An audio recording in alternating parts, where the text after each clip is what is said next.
Check, check.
Well, good afternoon, everyone, or evening or morning, depending where you are joining us from. Welcome back to the Launchpad and our special live coverage as we watch SLS depart the VAB for the very first time. We are so excited to have you joining us from live hosting here in the TLP studio and live from the Vehicle Assembly Building at Kennedy Space Center in Florida.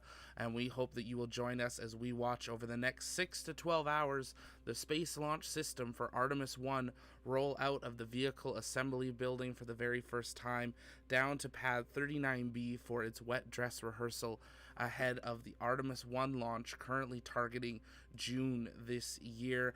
As always, here at the Launchpad, it's our mission to inform and inspire the explorers of tomorrow, because we believe that space is better together, and we're so glad that you guys are going to be joining us here tonight. Take a moment, let us know in the chat where you're going to be watching from.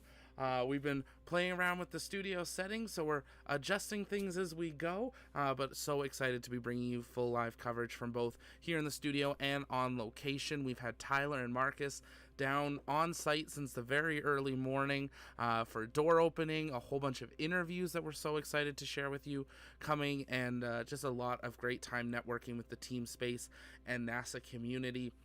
And we can't wait to be back down there again in June for the launch. But today, after over 18,000 days, we are going to see a new moon rocket depart the Vehicle Assembly Building. And this isn't a prototype. This isn't a mock-up. This is one that will launch later this year, taking us back to the moon. It will be uncrewed, but it's a start. And later this decade, we are sending humanity back to the moon, and we couldn't be more excited. Here throughout the broadcast, we're going to be joined possibly by Ian. We're going to see if we can get Tyler or Marcus on, and we want to be answering your guys' live comments and questions throughout the evening.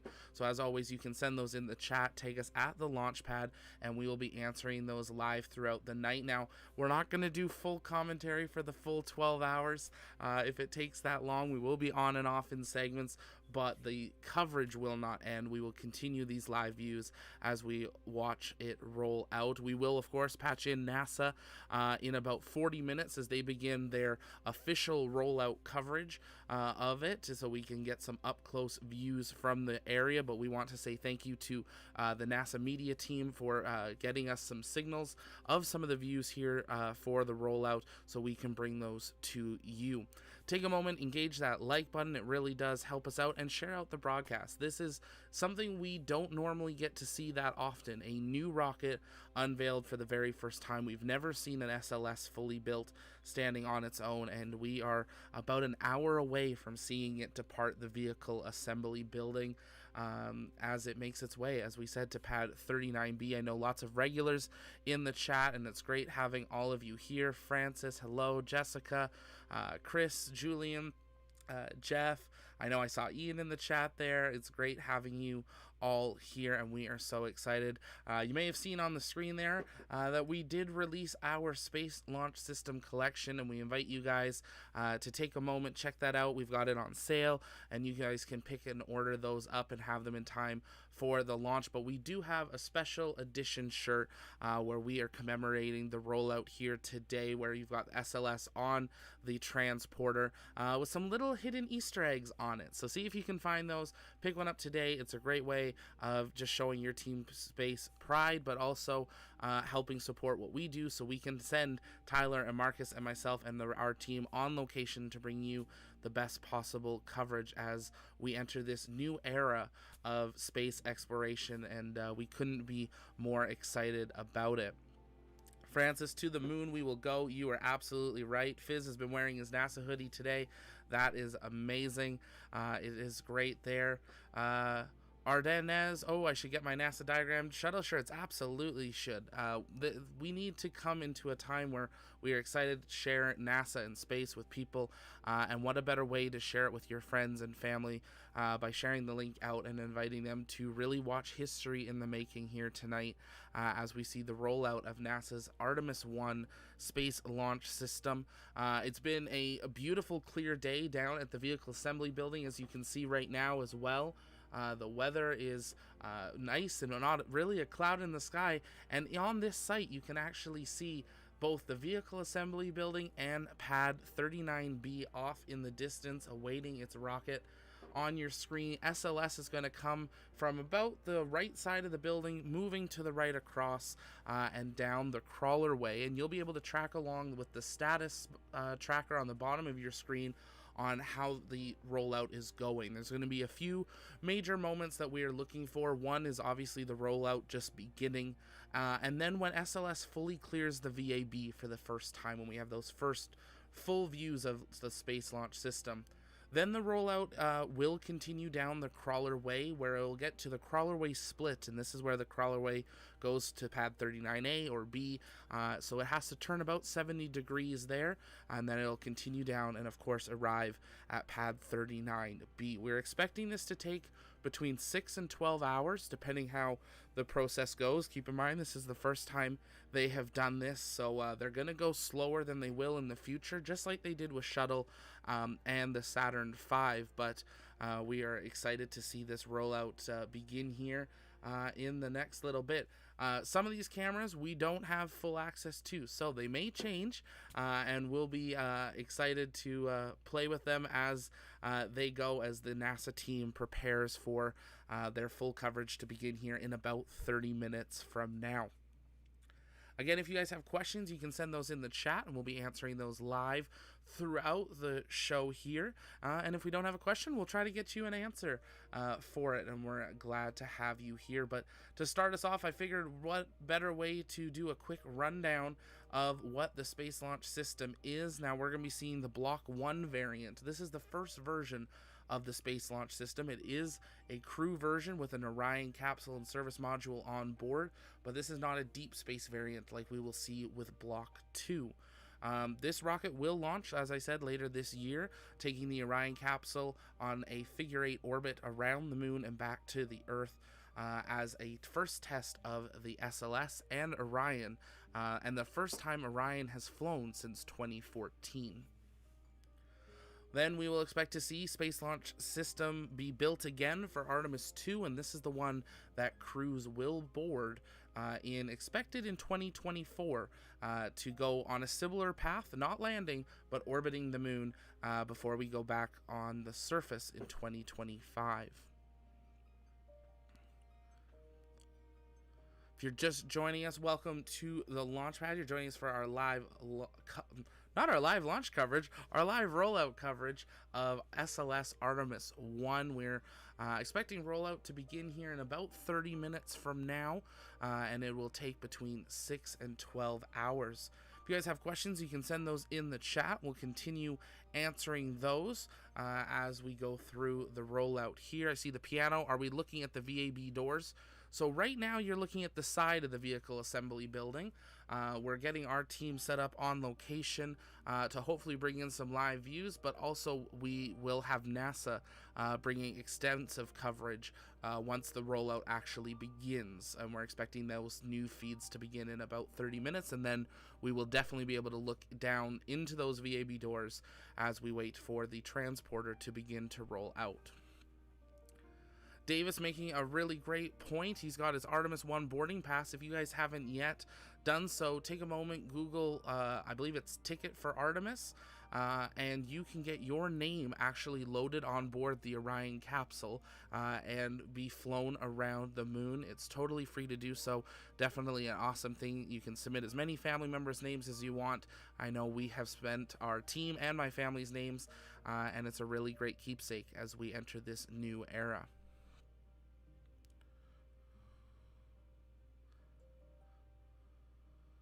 Jessica, imagine 12 hours of live rollout commentary. You think you got it in you? Well, I've got the Nespresso ready, and there's pizzas in the freezer. So I think we're set. I'm hopefully going to be joined by Ian a little bit later. We might have Tyler and Marcus, who are down on site, join us a bit later as well. So I think we can do it.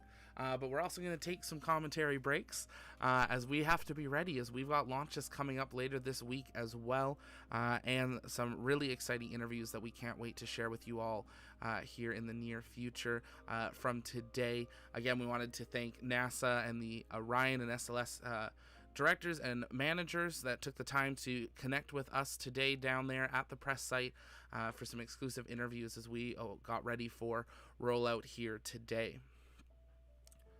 Great question from Arend. Is the new Orion is this a new Orion capsule or the same as 2014? If you are the capsule in 2014, was very similar, but there are some differences from what they learned. Also, some of the out exterior is a bit different. The EFT1 test, which was the Orion test in 2014, had the black heat tiles, and you can actually see that Orion at the Kennedy Space Center, at the Visitor Center. But the one that we have today still has those heat tiles, but it actually has a metallic silver shell coating on it. Kind of looks like tinfoil that's on the exterior, and that is encased in the fairing with the launch escape tower. So there are some differences, but nothing too critical that changed from that test. Fizz, I'm so sorry to hear that, but that is absolutely awesome.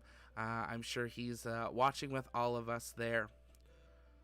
We got a great question here. When will the crew of Artemis 2 be announced? I think they're going to wait to see how Artemis 1 goes. And then Artemis 2 is still at least 2 years away. So I think we've probably got another maybe year until we hear from what the crew will be. But hopefully sooner.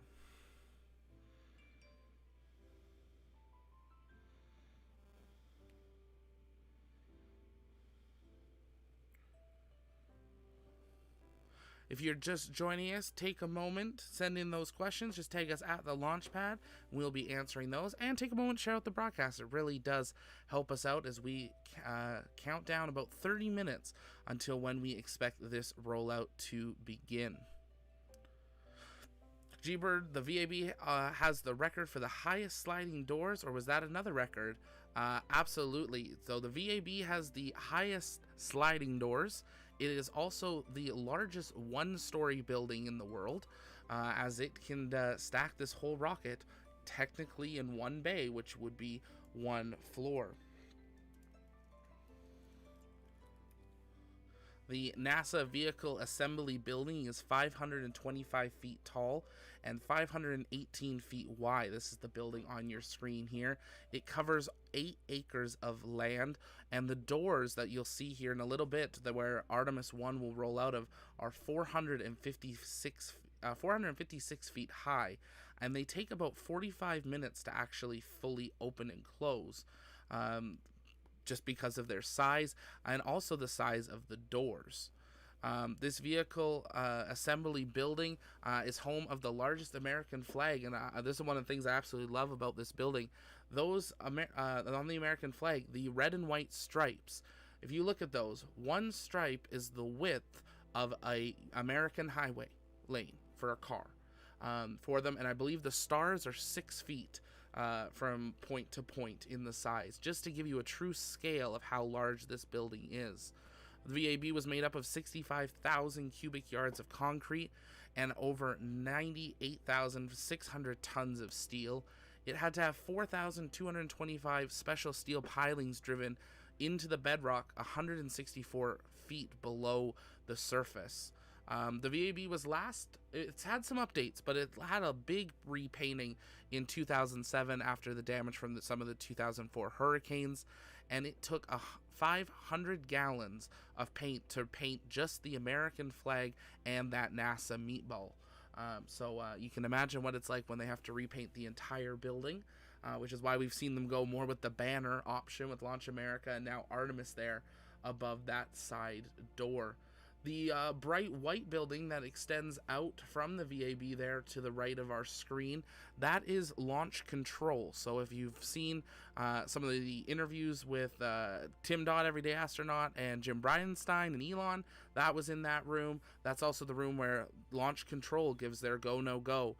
Since the Apollo and Shuttle program, it has had a full remodel, and for the first time, they've actually rotated the entire room setup around, where they used to always be looking away from the windows. They have these big, beautiful windows that aim towards the pads, but they always looked away. And now, for the Artemis era and generation, they have turned everything so when things are launching, you're at your console, you can look up and see the rocket launching with your own two eyes out a window as well. Hope to be able to visit in there in the near future.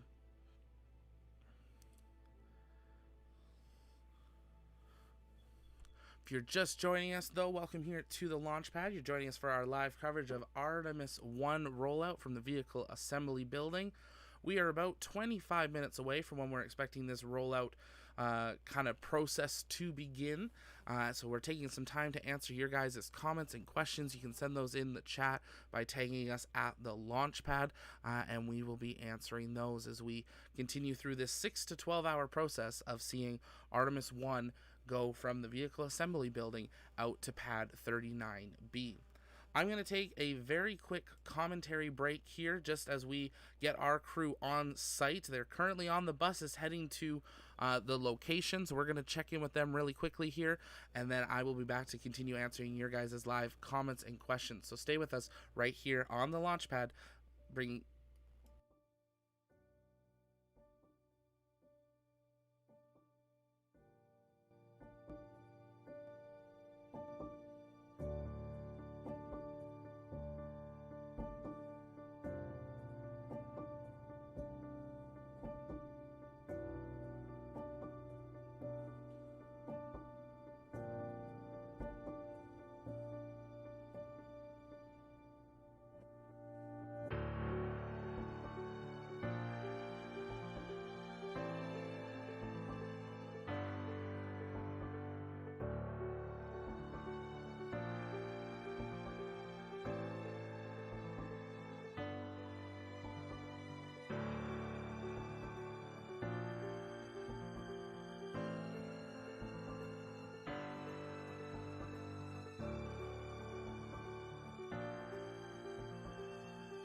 right, let's bring that beat back.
And again, good evening, everyone, and welcome here to the Launchpad and our live coverage of the rollout of Artemis 1, the space launch system, heading out from the vehicle assembly building at Kennedy Space Center.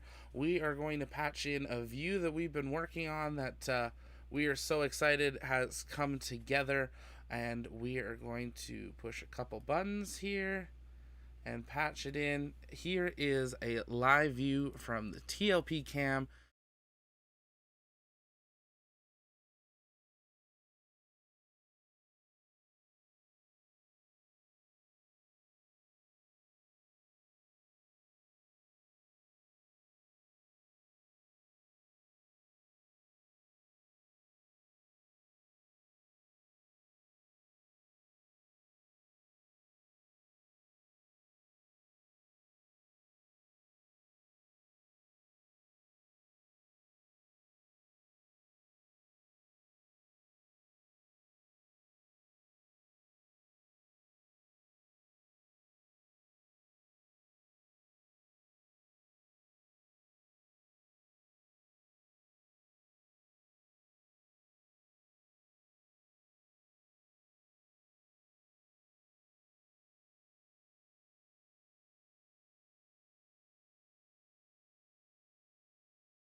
Currently being shown to us from NASA Media, an absolutely incredible sight looking down.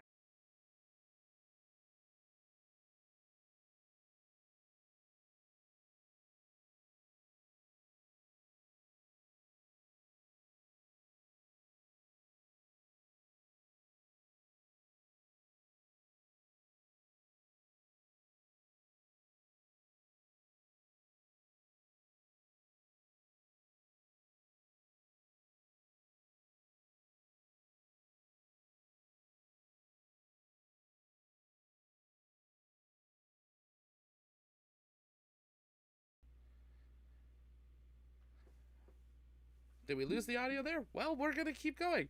Welcome here to the Launchpad. You're joining us for our live coverage of rollout of Artemis 1. We are so excited to have you all joining us here. We're taking a live view from the helicopter flying above the vehicle assembly building down at Kennedy Space Center, as we are about 10 minutes away from when we are expecting this rollout to get underway, and we will patch NASA in once they get started. But you can see the people there. Tyler and Marcus are down on site, and we're going to continue patching in their live view here. But we want to bring this helicopter feed in because it is absolutely incredible just seeing this view. So many things happening over the next 6 to 12 hours. The first ever space launch system will be heading out to pad 39B for the first time in over 18,000 days. We will have a moon rocket at the pad that is ready to basically launch. They are going to go through a wet dress rehearsal, bring it back to the VAB for some final preparations, and then we are targeting a launch on June 2022. And of course, we will be down there live on location for that as well. So we hope you will continue with us as we work towards that time. Cutting back to our TLP cam view here along the crawler way. The engines of the transporter have started, and we are excited to see this rollout get underway here. Bill, thank you so much for that super chat. Finally is right, Bill. You are completely right that we are finally seeing this rollout get underway after these many years of waiting to see this orange rocket come out to the pad. We are one step closer to going back to the moon.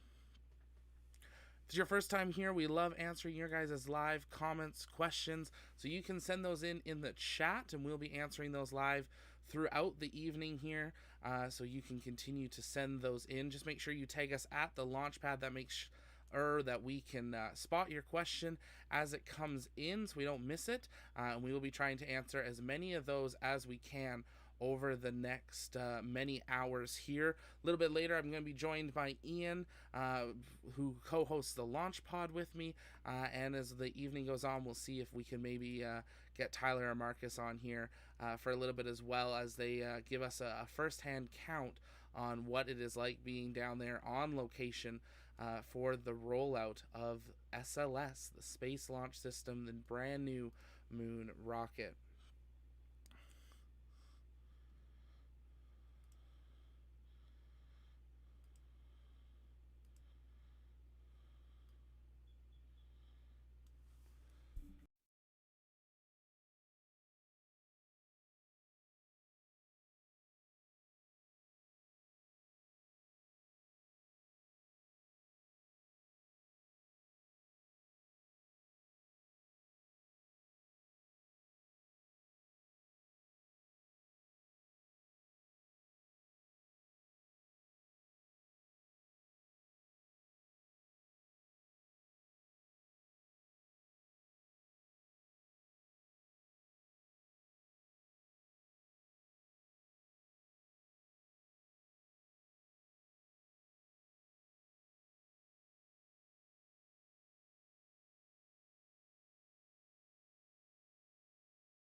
And check 1, 2, double checking our audio here.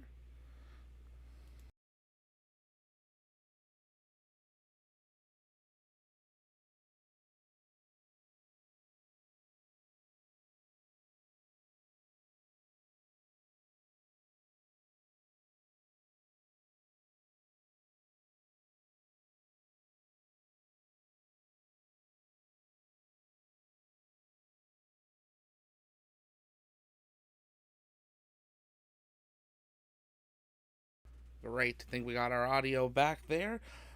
We can go to the moon, but we still have issues with mics sometimes, but that is okay.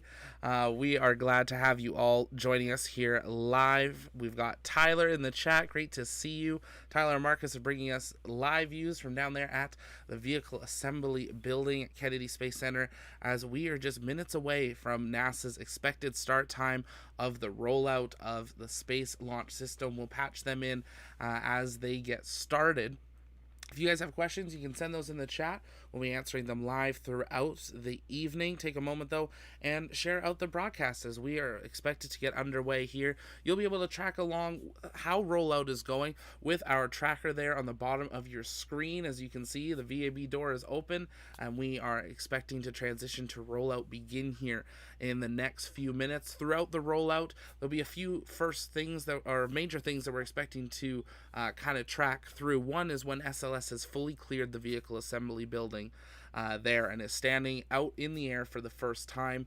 Then the roll is expected to stop there for a little bit and will then roll down the crawlerway until it reaches a junction where it has to choose either pad 39A or 39B, and that is where we have the crawlerway split. Once we get there, it's going to turn left to 39B. The roll will continue to the pad, and in 6 to 12 hours from now, we are expecting the SLS to arrive at pad 39B.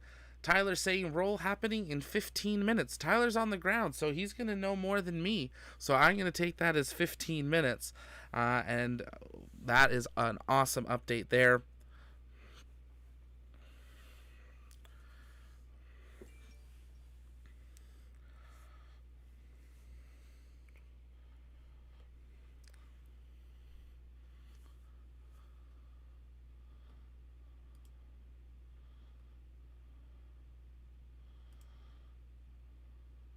Andy asking, I thought I heard actual launch June 2nd, yay or nay? Currently, they are targeting the first June window, which would be targeting June 7th, and they have 13 out of the next 14 days in that window that they will be able to launch.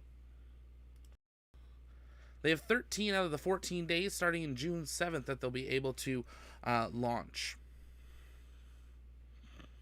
So yes, they are targeting early June, but starting on the 7th. NASA being NASA has had another time delay, this time of 15 minutes. So we're going to see what little delays they going to keep happening throughout the evening here tonight, but that's okay.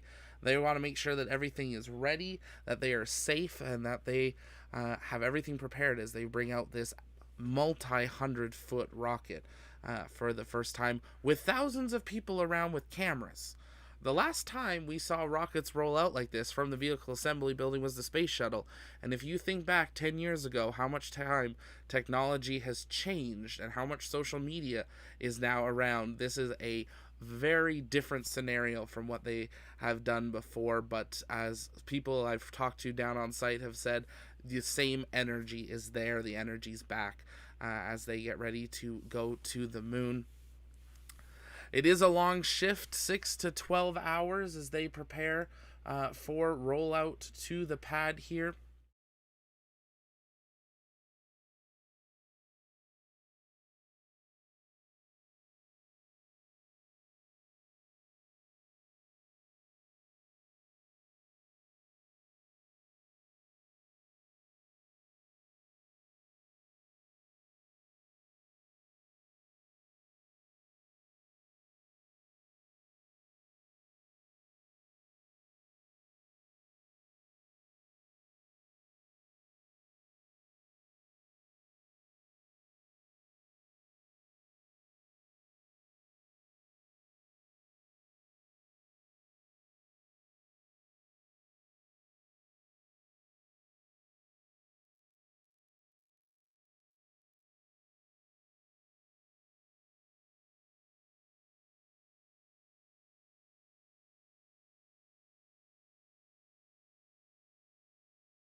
And let me know if you guys can hear me all right. Check 1 2.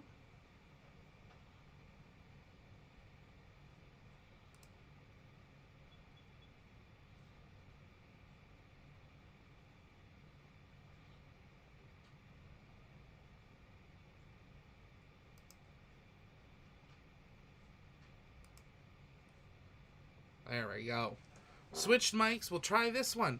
As I was saying, we can get to the moon, but sometimes we've got microphones that just don't want to work. Mic fun. There's a good idea. If you want to help us get a new mic here in the studio, you can take a moment, hit that super chat button. It really does help us out. Or consider becoming a member. Starts at $1.99, and that is what really helps us plan to make sure that we can send Tyler and our team on site when needed for these events with very short notice.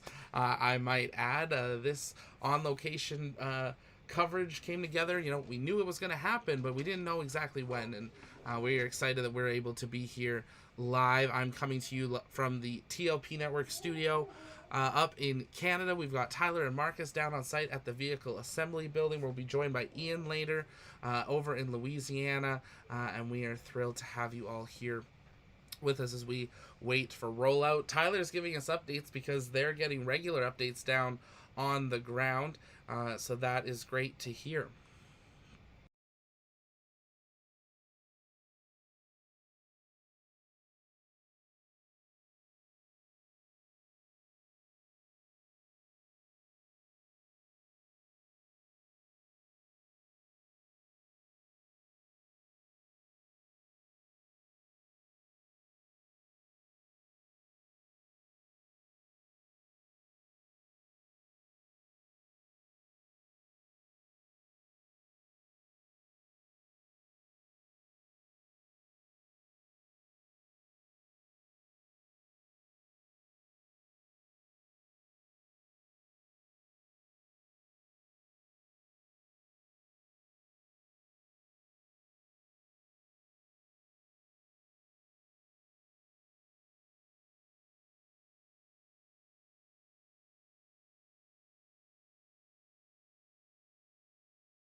Yeah.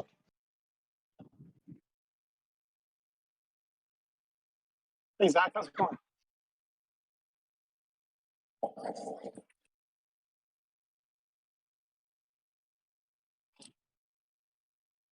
Yep. Yes, I can.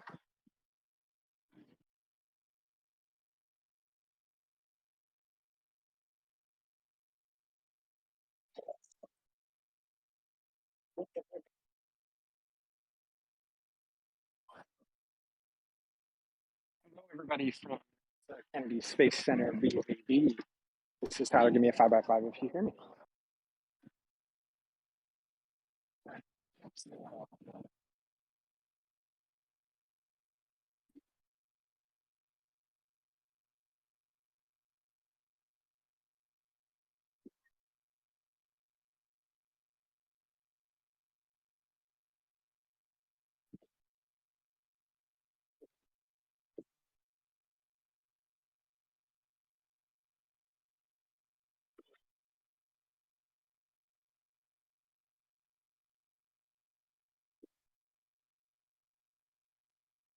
Yeah, that's correct. We were looking at a potential move here at 6 o'clock our time, so that'd be 4 o'clock your time, depending on where you're in. The standard would be 4 o'clock, 6 p.m. here in Florida. We got 4.5 minutes ago that the crawler was taking weight and it was jacking up to the base.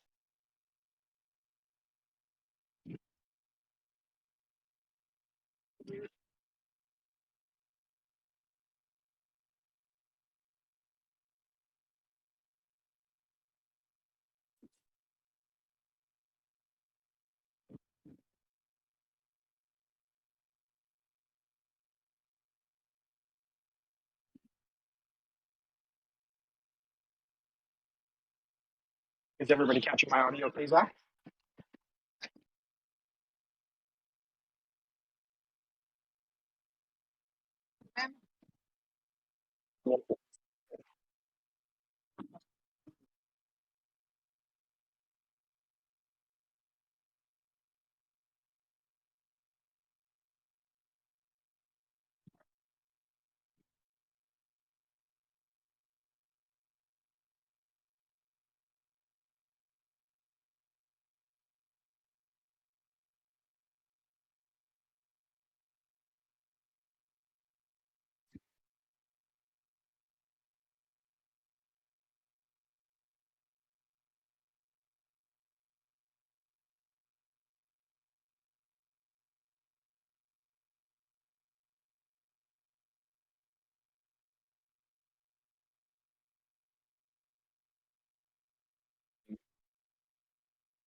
Been pretty amazing to be here today and just catch the buzz from everybody here on site. We've got lots of excitement happening around this historic move.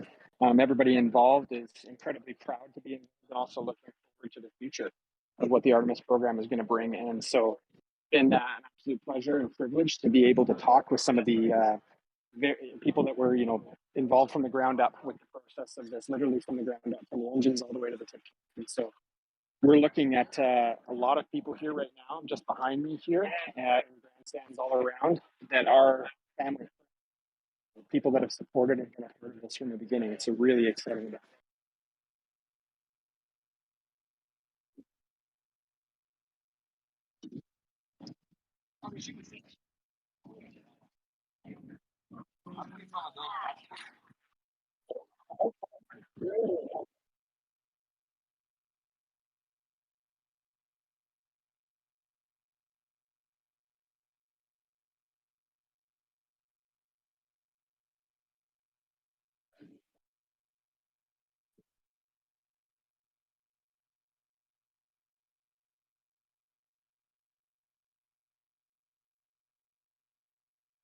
It's correct. Yeah, we haven't received another delay.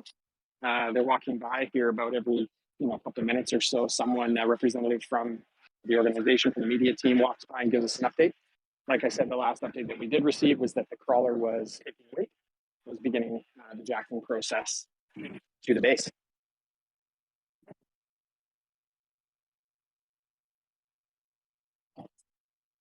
What?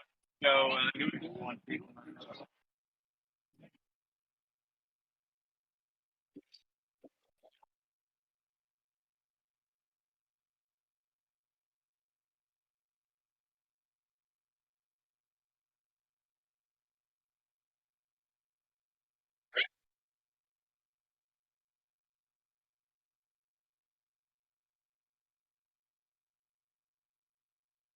Zach, something really exciting is I don't know if you can see in the camera shot here, but the sun is actually going to be setting right behind the VAB. And so as we come in, it may be a bit bright, but I'm just anticipating this beautiful Artemis stack that's absolutely amazing as it moves down here right in front of us. I think you're going to come in and out of the sunlight. And I couldn't imagine a better way to spend an afternoon here in the Florida sun.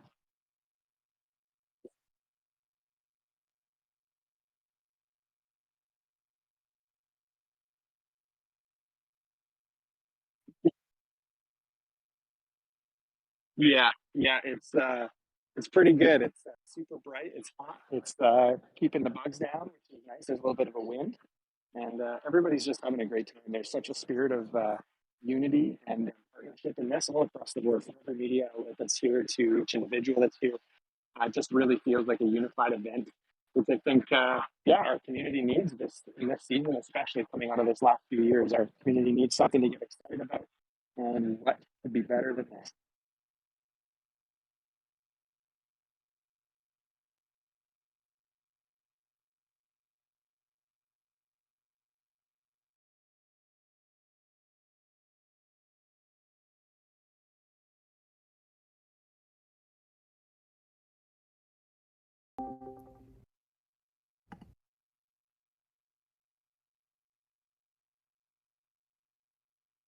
Hello, hello, everyone. It's going pretty good. Excited to be here, at least virtually, if not in person. The views are,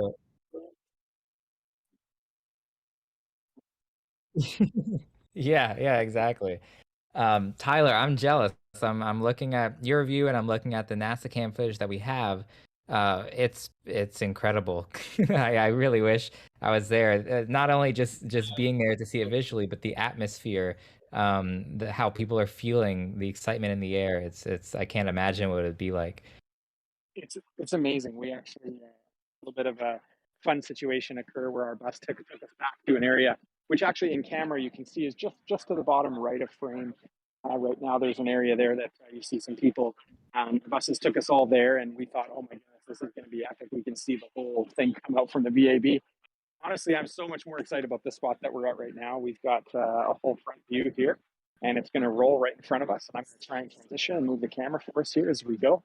It's literally going to roll 25 feet or so away from me, right across the road here. And so we're going to share that with you tonight, which we're super excited to do. And just excited to be a part of this, excited to yeah, be a part of the community that's here. And there certainly is a buzz, that's for sure. Sweet. Well, we know we gave you very short notice to get out there. Thank you for being flexible with us and for providing this view and letting us really have our own presence down there. Hopefully next time Zach and I can be there in person, but really to be able to lean on you has been uh fantastic on our end.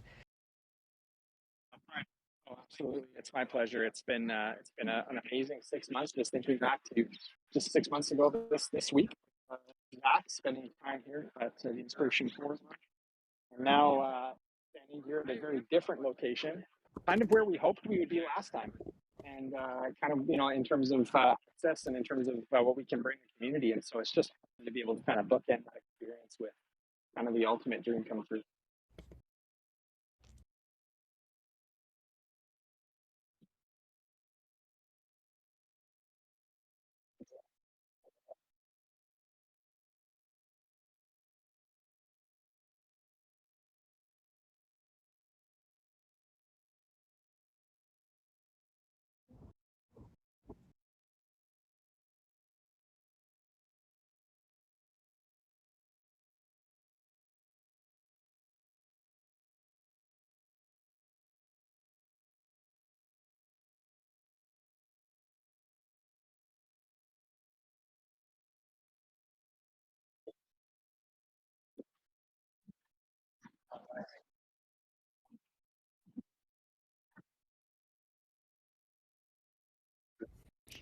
Yeah, Yeah, yeah, and it's amazing. oh, you go ahead. No, go ahead there, Ian. Yeah. I was gonna say maybe this was talked about before I hopped on. I was a little busy, but Tyler, you've been very busy too. I know right now we've got the live stream going. We can see where you are, but you've been up since like 7, 8 in the morning, rocking and rolling, getting a lot of content for us. So kind of give us a sneak peek. What sort of things were you doing this morning? What can people maybe expect to see later on that you were able to film? You know what? Such an incredible day. We couldn't be more thankful to have two of us down here, so myself and Marcus, and it's just been such a benefit to be able to have both of us being able to do different things. So this morning, Marcus was able to come and catch the big doors opening up from the VAB, which was really exciting for him. And I was kind of escorted off to the press and media site for foreign nationals and was put in a room where quickly evacuated to just myself in there while everybody else went to get the VAB doors opening. Little did I know that would be the place to be, because I ended up just having such an awesome opportunity to get to know some amazing people from the Canadian Space Agency as well, along with a few others, and had some great conversations and opportunity for interviews. So I was able to get about 5 or 6 interviews this afternoon with engineers and operational management that have been a part of this from the ground up. So we're going to share that with you in the days and weeks to come, I'm sure. And they've just got some amazing things to say. Everybody is extremely proud of this project, as they should be. And, more than that, the optimism for this project is high. The excitement for what's to come in the future is very evident. And so I'm just excited to be a part of it. I was just so smiling like a kid this afternoon as I'm talking to these amazing people that are just so brilliant, and just getting excited about what's to come in the future of space exploration. Fantastic. Well, glad that you can share in the excitement with us, and hope the community is kind of rallying around you. We're all very excited. Zach and I haven't seen the interviews either. So yeah, we're chomping at the bits to see kind of those conversations that you had with everybody and hear some of the insight that they had to say. We drew a little bit from some of the questions that the community gave us. Zach and I spent a lot of time brainstorming what questions to ask. So yeah, very excited to hear those answers and hear about the other people that you were able to talk to that weren't necessarily on the plan, that are definitely going to be great connections going forward. Yeah, that's one of the things that I do. The commonality amongst everything that we've experienced today has just been unity together in this project, and everybody's been excited. Whether or not you're on the list for this or you're on the list for that, it seems like everybody's just willing to share and willing to be a part of, getting everybody kind of equal access to the information. So I really just couldn't be prouder to be a part of this team and be a part of this community. And there is so much good that's happening as a result of it. And so sharing this around with everybody is the best thing I think we can do to be a part of this team. We did just see one of our contacts here, Allison, our media contact, walk by and just encourage everybody to start applauding and getting excited. So something's happening. I'll keep you posted here what's going on. Yeah, I think NASA had said that they're going to start their official coverage in about, well, the original plan was 9 minutes from now. I heard on Twitter they may be a little late. So very excited to see what they start to do. And then, of course, rollout itself is going to start happening. So that right there is the world's most powerful rocket, NASA's Space Launch System, or SLS. And on top, the Orion spacecraft that will return us to the moon. We are reigniting our passion for discovery today by rolling this integrated system out of the VAB for the first time ever. That roll started just a few seconds ago, and now both SLS and Orion are headed to historic Launch Pad 39B for a critical test that will help determine if we are ready for Artemis 1. Artemis 1 is an uncrewed test flight of SLS, Orion, and the ground systems here at Kennedy. If all goes well, Orion will orbit the moon farther than any of the Apollo missions before it. Artemis 2 will have astronauts on board when it orbits the moon, and then Artemis 3 and future missions will land the first woman and person of color on the moon's surface. The last time a person stepped foot on the moon was 50 years ago for Apollo 17, and that was the last time a moon-bound rocket left the vehicle assembly building. Now, close to 10,000 people have gathered outside the VAB to see today's rollout. Wow, look at that crowd. It sounds like an easy operation rollout, but really, it's not as easy as it may seem. Together, the rocket and spacecraft stand just taller than the Statue of Liberty.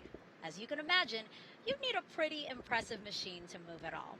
Well, take a look at your screen. We're going to show you what we call the crawler, because it will slowly and carefully crawl SLS and Orion the 4 miles to the launch pad. It's that piece of machinery you see on the bottom there carrying all of that. It's 4 miles.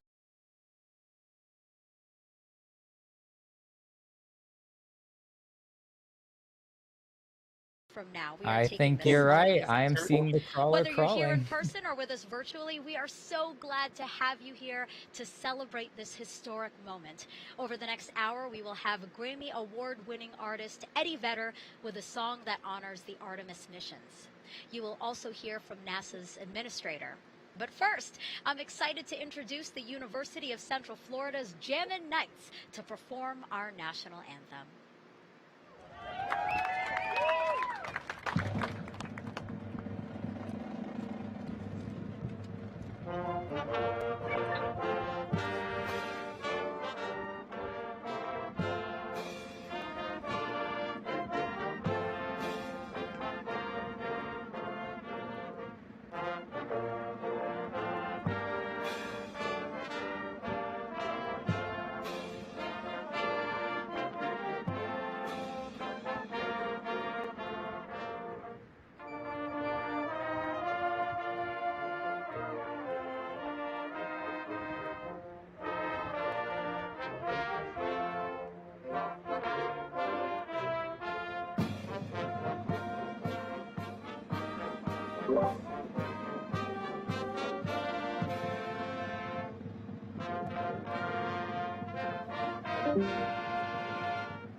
So nice.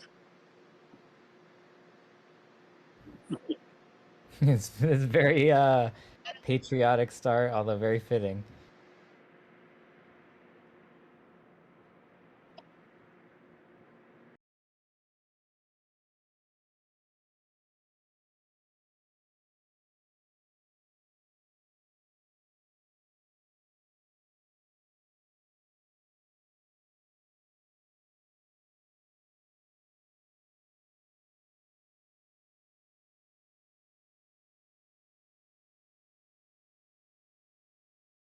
Returning to the moon is a multinational ambition, the tireless work of more than 70,000 people across every state of our country and also different countries around the world. SLS and Orion parts were brought to Kennedy Space Center via trains, planes, ships, and vehicles for final assembly in High Bay 3 behind me.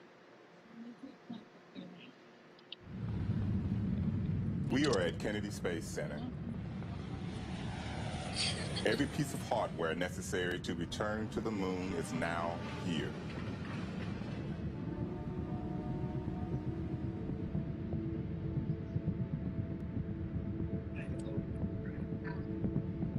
They are being assembled, stacked, fueled, and primed for flight. Next time these engines fire up, we'll be on the launch pad to send an uncrewed Orion spacecraft around the moon on a flight test for the Artemis 1 mission. See the edge of the first booster coming out the doors right now. It's been a journey of 1,000 miles from factory floors all across this country and around the world to here.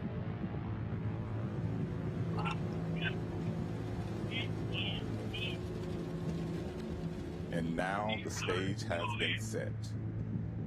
We are seeing Artemis take her place.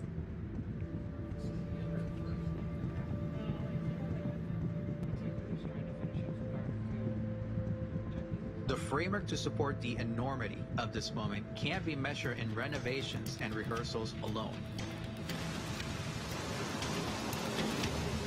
But in the testing of a metal found much deeper. With each segment built upon the one before it,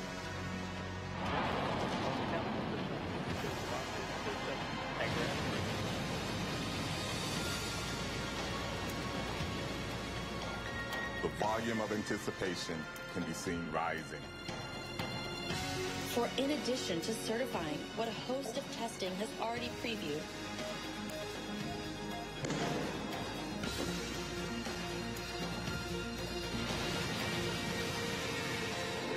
and liftoff.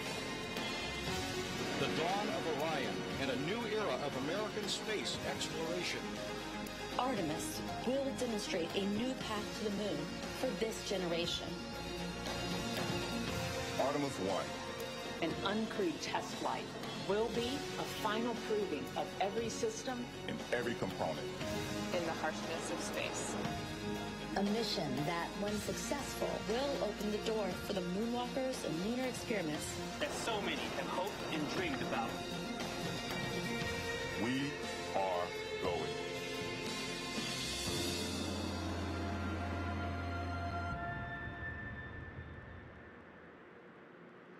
8 minutes into rollout, and as you can see, our crawler team is still focused, working really hard to get SLS and Orion out of the vehicle assembly building. You know, this is years in the making, this operation, with John Giles here leading the way. He oversees our crawler team with NASA's Exploration Ground Systems Program, or EGS, here at Kennedy. Thank you so much for finding the time to talk with us, John. Very much welcome. And I just got word that the crawler has crossed the threshold Yes. of the VAB.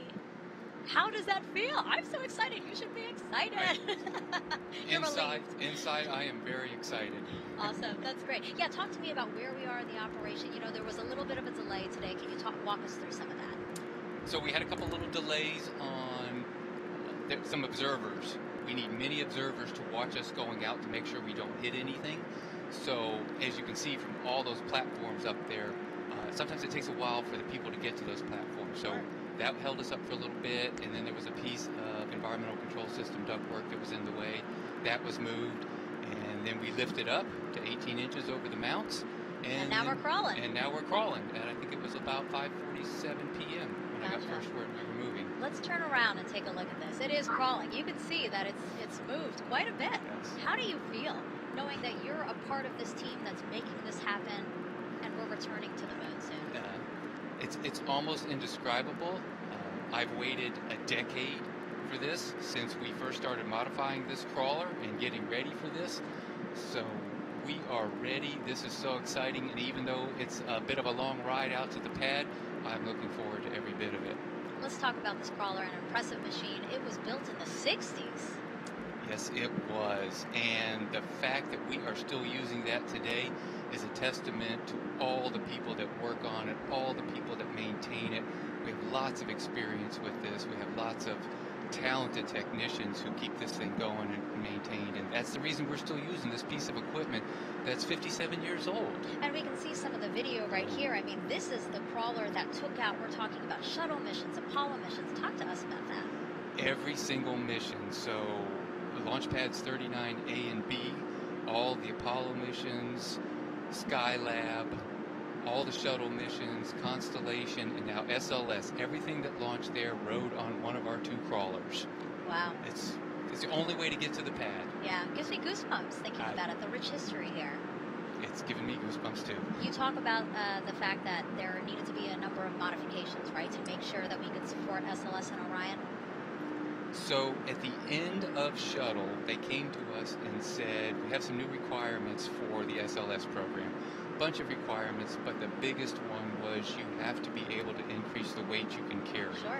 So the original design was for 12 million pounds, so we did a lot of modifications to the roller bearings, to the trucks, to the brakes, to the jacking, equalization, leveling cylinders, everything, so we can now lift 18 million pounds. That is a lot of weight. 50% increase over the original design. Wow.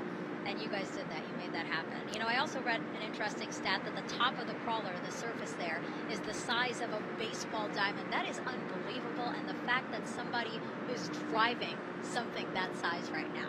So that comes from the bases on a Major League Baseball field are 90 feet apart. So the 4 locations where we intersect or where we mate with the mobile launcher are 90 feet apart. So that is an actual baseball infield, but the crawler is actually even bigger. Wow. It's 131 feet by 114 feet, weighs 6.6 million pounds. So it's, in talking with the drivers, it's kind of like driving a super tanker. Yeah. It doesn't stop fast, it doesn't move fast. You have to think way ahead when you're going to make turns, and everything is just, we need a lot of people to do that. Challenging, and a lot of people have many different jobs to make sure an operation like this goes according to plan. Can you talk to us about some other jobs? So other than the drivers, we have engineers that are monitoring all the systems in the control room. We have technicians, electrical technicians, mechanical technicians, diesel technicians, mechanics. We have logistics personnel in case we need parts. We have lots of observers everywhere because the driver can't see everything as he's driving. So we need other people to follow us and walk with us and tell us, we need to start turning here, we need to slow down there. So everybody's on headsets like we are, and they're all talking to each other. It's a huge undertaking. Absolutely. And that's why, obviously it's going to take quite a bit to get to the launch pad, and we're looking at an 11-hour journey by the time it finally reaches the launch pad. But now that you've explained it, I absolutely understand why it has to take quite a bit. Thank you so much, John. You're very welcome. Good luck with the rest of rollout. I can't wait to see it on the pad. Thank you. Now, the Artemis program is named after Artemis of Greek mythology. She was Apollo's twin sister and the goddess of the moon. Artemis 1 will build on the achievements of those who came before us and create a permanent presence on the moon and inspire our next giant leap to Mars.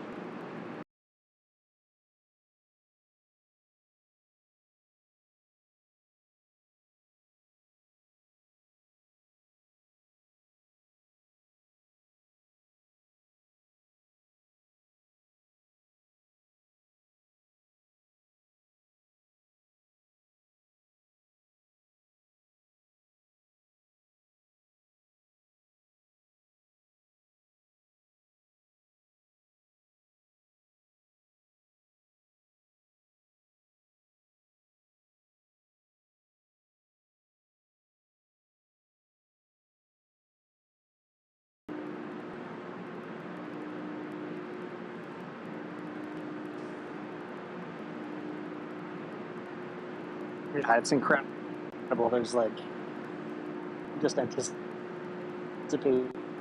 You can see, you can feel it. The sun is this is as it comes out, so it's right in front of us. Yeah.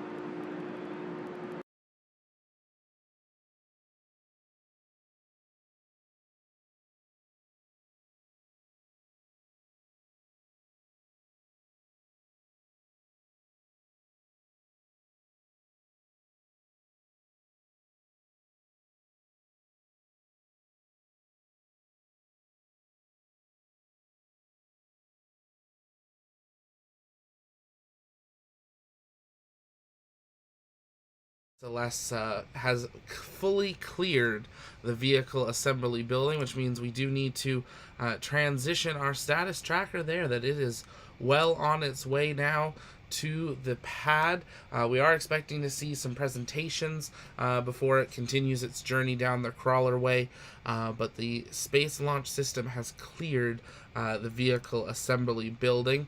We'll see if we can patch Tyler in maybe another way here, but Ian, thoughts now seeing the vehicle assembly building for the SLS leave the vehicle assembly building for the first time? Oh, I'm sorry. Repeat that one more time. I zoned out a little bit. How does it feel to see SLS go out? Incredible. I mean, I've seen the renders of everything, and of course NASA has given out what it should look like in a lot of their animations.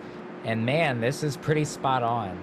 I have felt like for my whole life I've been interested in space, but in all reality, I didn't really focus on the program, on NASA, on SpaceX, on any other company really until a few years after Shuttle. So I've never really experienced something coming out of the VAB before, especially something this big and this anticipated. So to be able to actually see it is pretty awe-inspiring. It's crazy how fast it's moving. I mean, it seems a little slow, and it is, I guess, in actuality, but they talked about it on their stream. It's 18 million pounds, and that thing is 57 years old, and it's chugging away. And 6 to 10 hours from now, it's going to be on the pad. That's just absolutely incredible.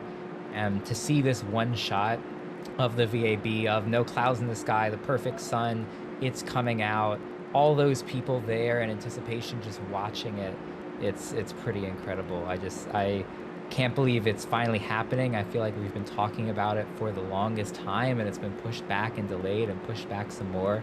But everything finally culminated, and it's right there, and we're watching it. So pretty cool.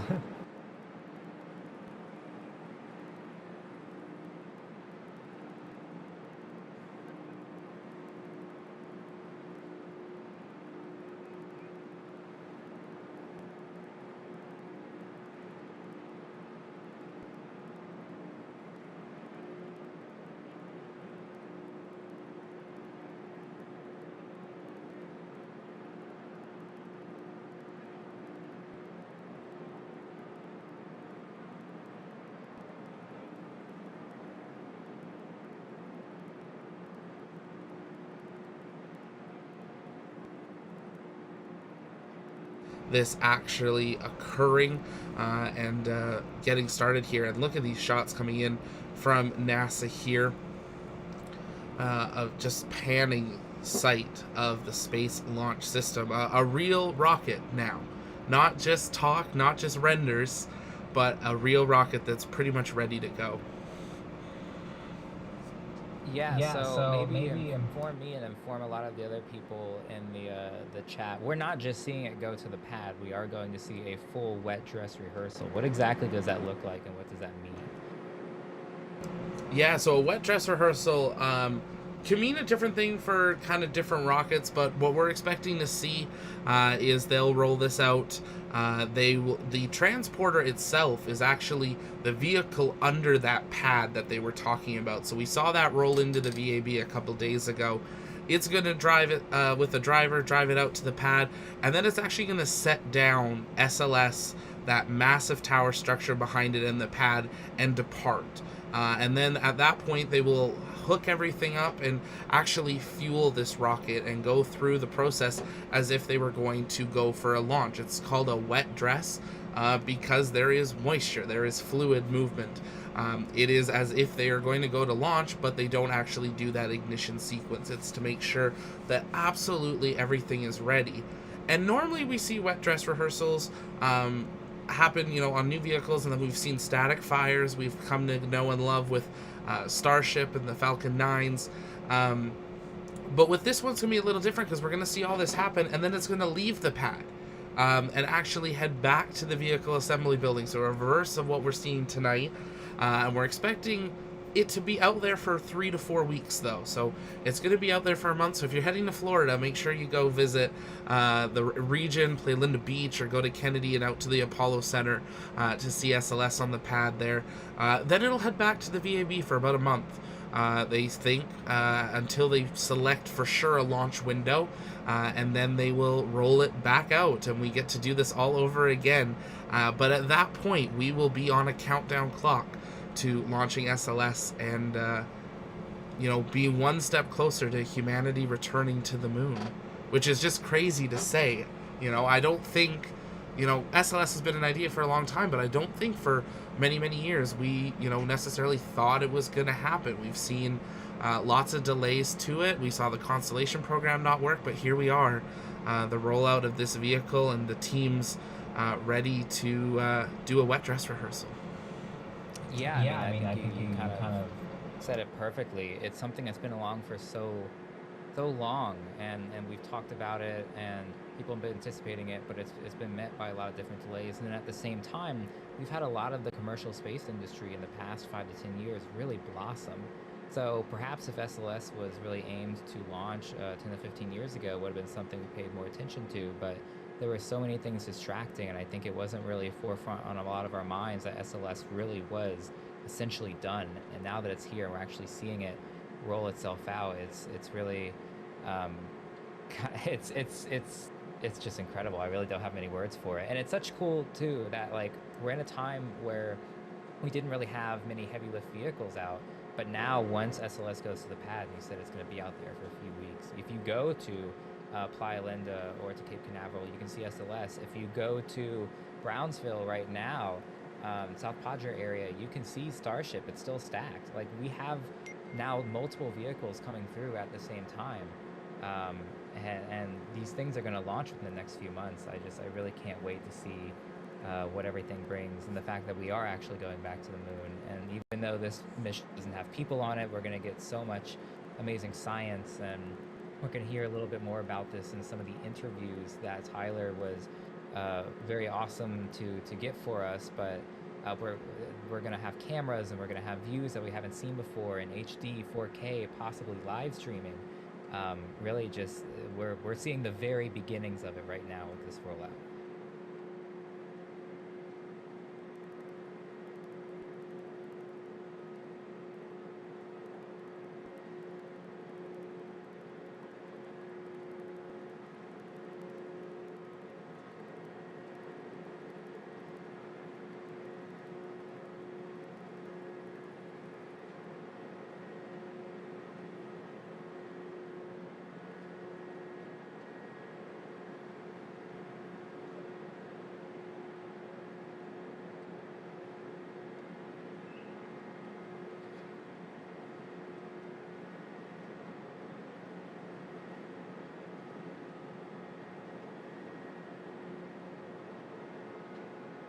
But up much more than this, having two of these vehicles going through their wet dress rehearsals as we count down to what hopefully will be a very exciting summer of some new launches there. Yeah, so what we're seeing now, I don't know if we even have the information. I know you said earlier that NASA has some helicopters out there. Are we seeing drones? Are we seeing helicopters? There's really just so much going on. It's hard to keep track of where all these views are coming from, but they're fantastic, all of them, and I'm so glad that they're giving us access to these views. Yeah, so we've seen the helicopter a couple times.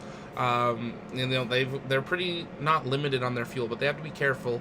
They're also watching, obviously, the sun and what's happening there to make sure that they can bring that best view possible, watching the glares and stuff of the lenses, which is why I think they opened that other door to light SLS. Because it's interesting, it's kind of in the shade. It's not like we've saw with many of the shuttles where it was pitch black and all the lighting was artificial lights.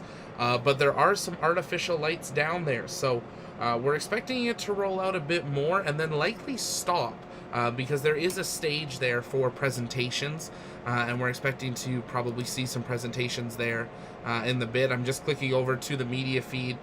The other one, they are having some music performed right now down at the site.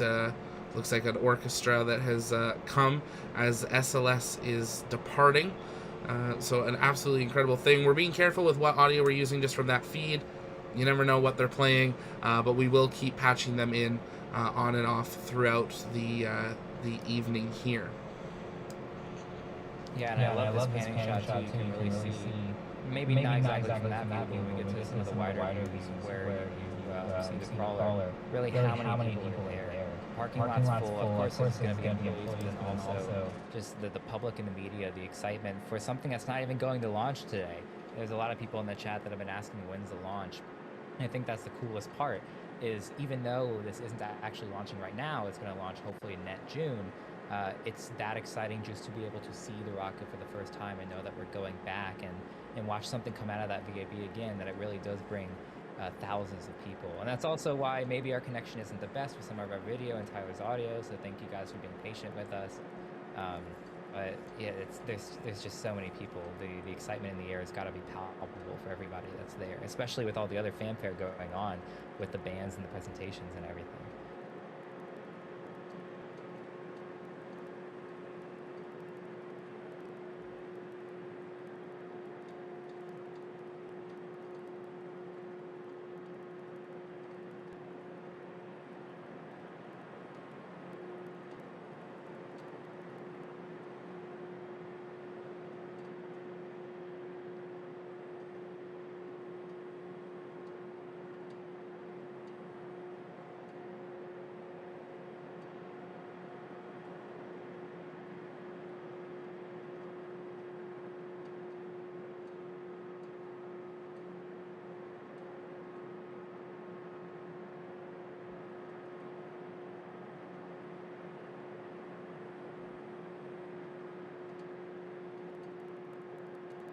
Yeah, we're here for the long haul. It's not going to be a quick process. So they're going to kick the media out at about, I think they said 10 or 10:30. So don't expect us to be able to be doing our own views live stream the whole time, but we definitely will be using NASA's feeds for as long as they feed it into us. And I don't know about you, Zach, but I definitely plan on, if not the whole night, just popping in and out to definitely offer some more commentary and be able to chat with the community and really make this a larger community event.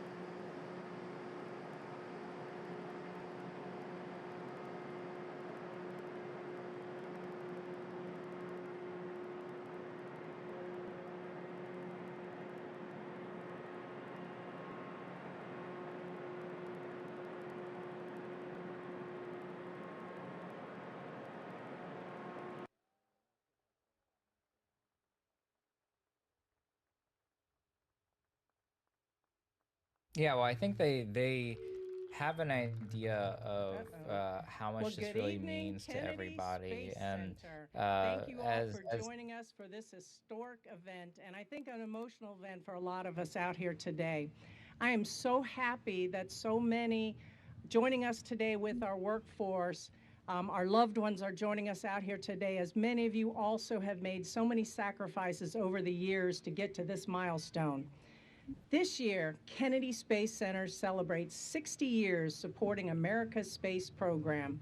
And as we take some time to reflect on the 6 decades of science and exploration, it really seems fitting that we look ahead, celebrate this milestone, our first step to returning to the moon. You know, every single vehicle that has carried humans beyond the bounds of low Earth orbit has undergone integration and testing in that vehicle assembly building, crawled down this roadway, and launched right here from the Kennedy Space Center. Tonight, after years of meticulous planning, development, integration, testing, the Space Launch System, mated with the Orion spacecraft, will continue this proud tradition, leaving the VAB, as you see in front of you, to make its way to the pad for the very first time. And just as all eyes are on the SLS tonight as it makes its journey, in a few short weeks, all eyes are going to be on the sky as it rocks the space coast and takes its maiden flight around the moon and then comes back.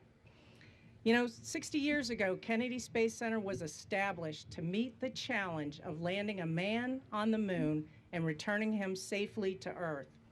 Through Artemis, we will see the first woman and the first person of color on the lunar surface. We'll develop and implement the science necessary for a long-term human presence in deep space, and we will utilize this knowledge to prepare for future human missions to Mars. Today, we honor that legacy for those who paved the way before us, and as we blaze a new trail and contribute to a new chapter in our history of our nation and of this agency. It's now my pleasure to introduce you tonight to someone who has served in public office for over 4 decades, first in the state legislature, then as a U.S. congressman, then as a state treasurer. He was elected 3 times to the United States Senate and represents my home state of Florida for 18 years. And in 1986, he flew on the 24th flight of the space shuttle, where he served as a payload specialist on STS-61 aboard Space Shuttle Columbia. His passion and his commitment to the agency and its mission are helping NASA to continue to advance the frontiers of knowledge and exploration. So please help me and join in welcoming our NASA Administrator, Senator Bill Nelson.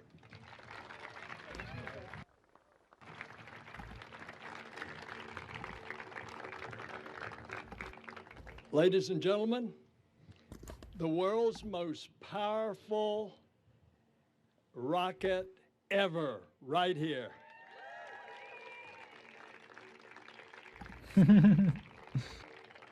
And it's back to the moon and then on to Mars. Let's hear it for the musicians at the University of Central Florida.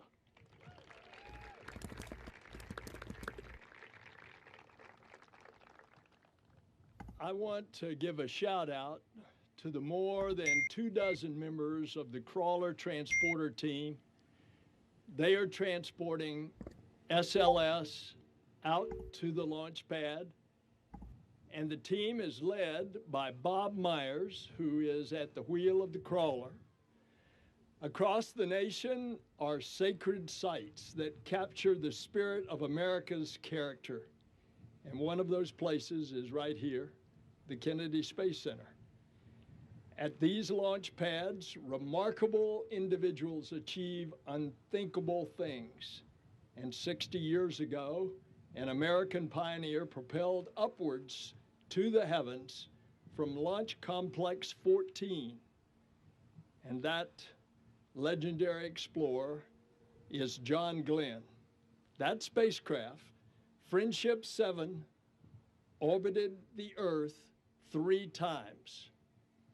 And that was the day that America's space program went full throttle.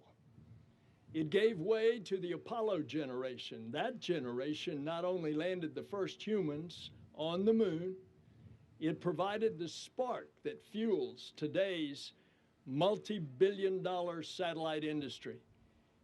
It encouraged young visionaries and kicked off a technology revolution. The modern computing era is one example. And we are very privileged to have one of those Apollo astronauts with us, General Tom Stafford, Apollo 10.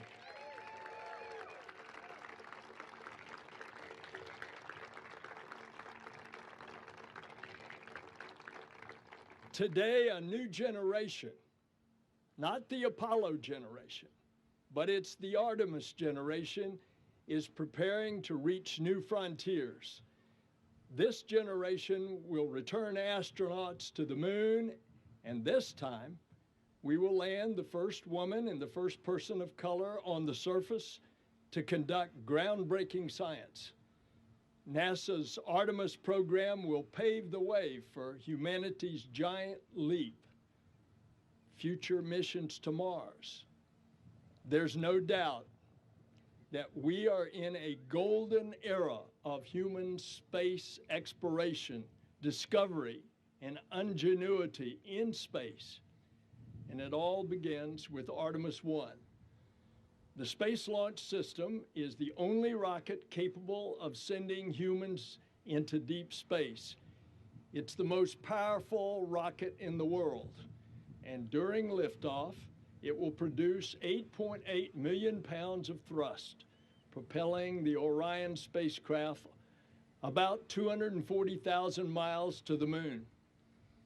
And Orion will venture farther than any spacecraft built for humans that has ever flown humans. It will stay in space longer than any spacecraft designed for astronauts that has ever done without docking to a space station. And after a 3-week journey of over 1 million miles, Orion will come home faster and hotter than any vehicle has before. And it wouldn't be possible without all of you here today. We are joined by thousands of members of the NASA family. It's because of you that we are here today. Our workforce has been a relentless spirit. We imagine, we build, we never stop pushing the envelope of what is possible. I often say that at NASA, the impossible is made possible. Artemis 1 will demonstrate NASA's commitment to and capacity to extend humanity's presence on the moon and beyond.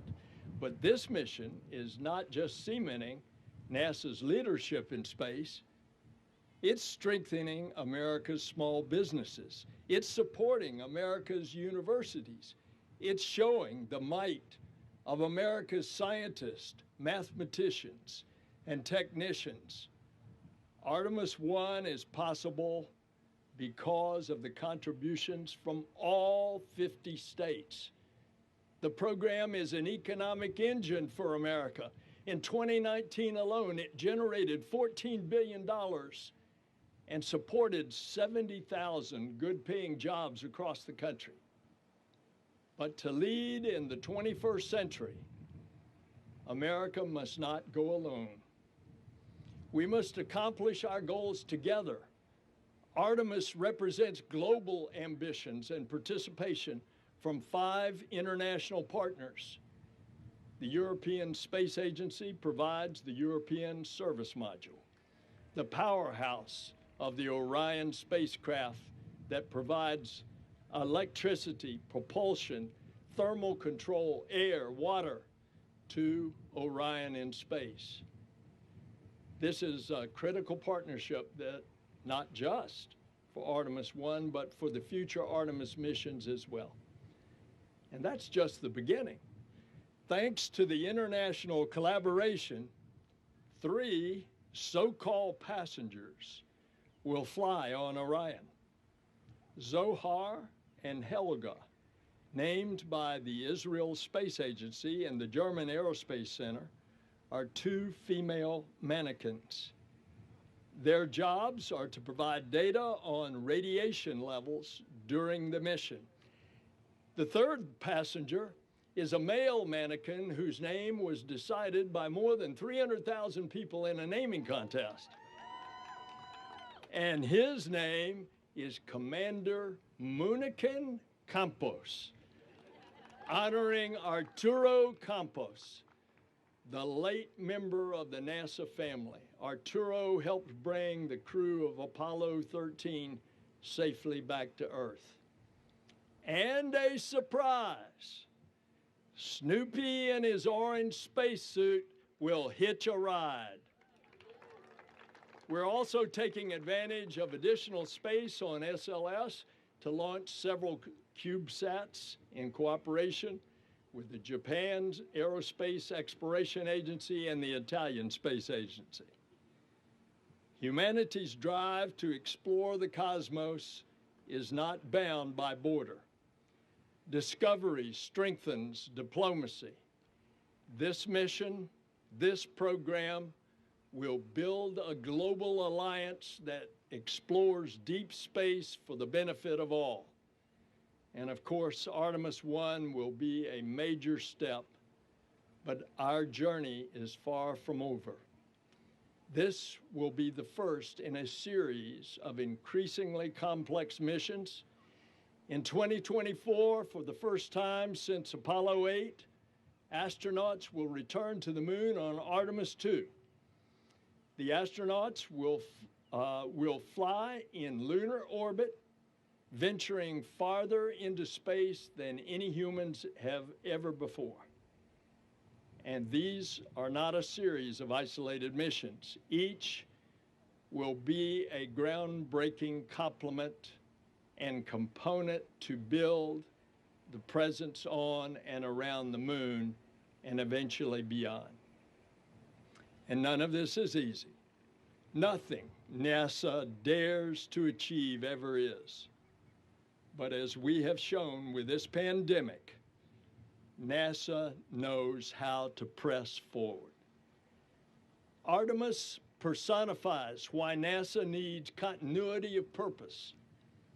Our missions have not achieved and were not achieved just by a single administration, but across many administrations. And I'm proud President Biden has shown strong support for these missions. And every breakthrough should be seen as a triumph for our country and all of humanity. And when the next humans walk on the moon, I hope that every single child around the world, I hope they see themselves in this new generation of explorers. NASA's history has become intertwined with the never-ending American story. The sky has never been the limit for NASA. This is our opportunity to make limitless potential of every American. It's past time to bring down the barriers that limit opportunity in underserved and underrepresented communities. It's time to anchor fairness as a core in every component in every NASA mission. Artemis missions should show every child that they can dream it. If they can dream it, they can be it. And perhaps they will one day join the NASA family as a technician or a mathematician.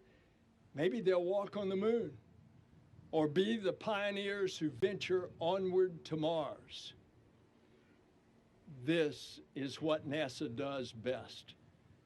We unify, we discover, we inspire. And from this sacred and historical place, humanity will soon embark on a new era of exploration. Aboard this spacecraft will be a flash drive. It will hold the names of over 1 million individuals from around the world. That flash drive will contain more than names. It will represent our stories, who we are, the child who imagines themselves soaring in the skies, the student who burns the midnight oil at the library so they can build a rocket and a spacecraft like this one, the NASA employee who gazes up at the moon every night, knowing that their work will soon return humankind to the lunar surface. And when this monster rocket lifts off, it will carry all of our greatest hopes in the heavens. Every single person who dreams of discoveries will see many more in our lifetime. I want to thank all of you, all of these workers, the whole space team, the family of NASA, and may God bless you and the Artemis to the moon and then to Mars. God bless you.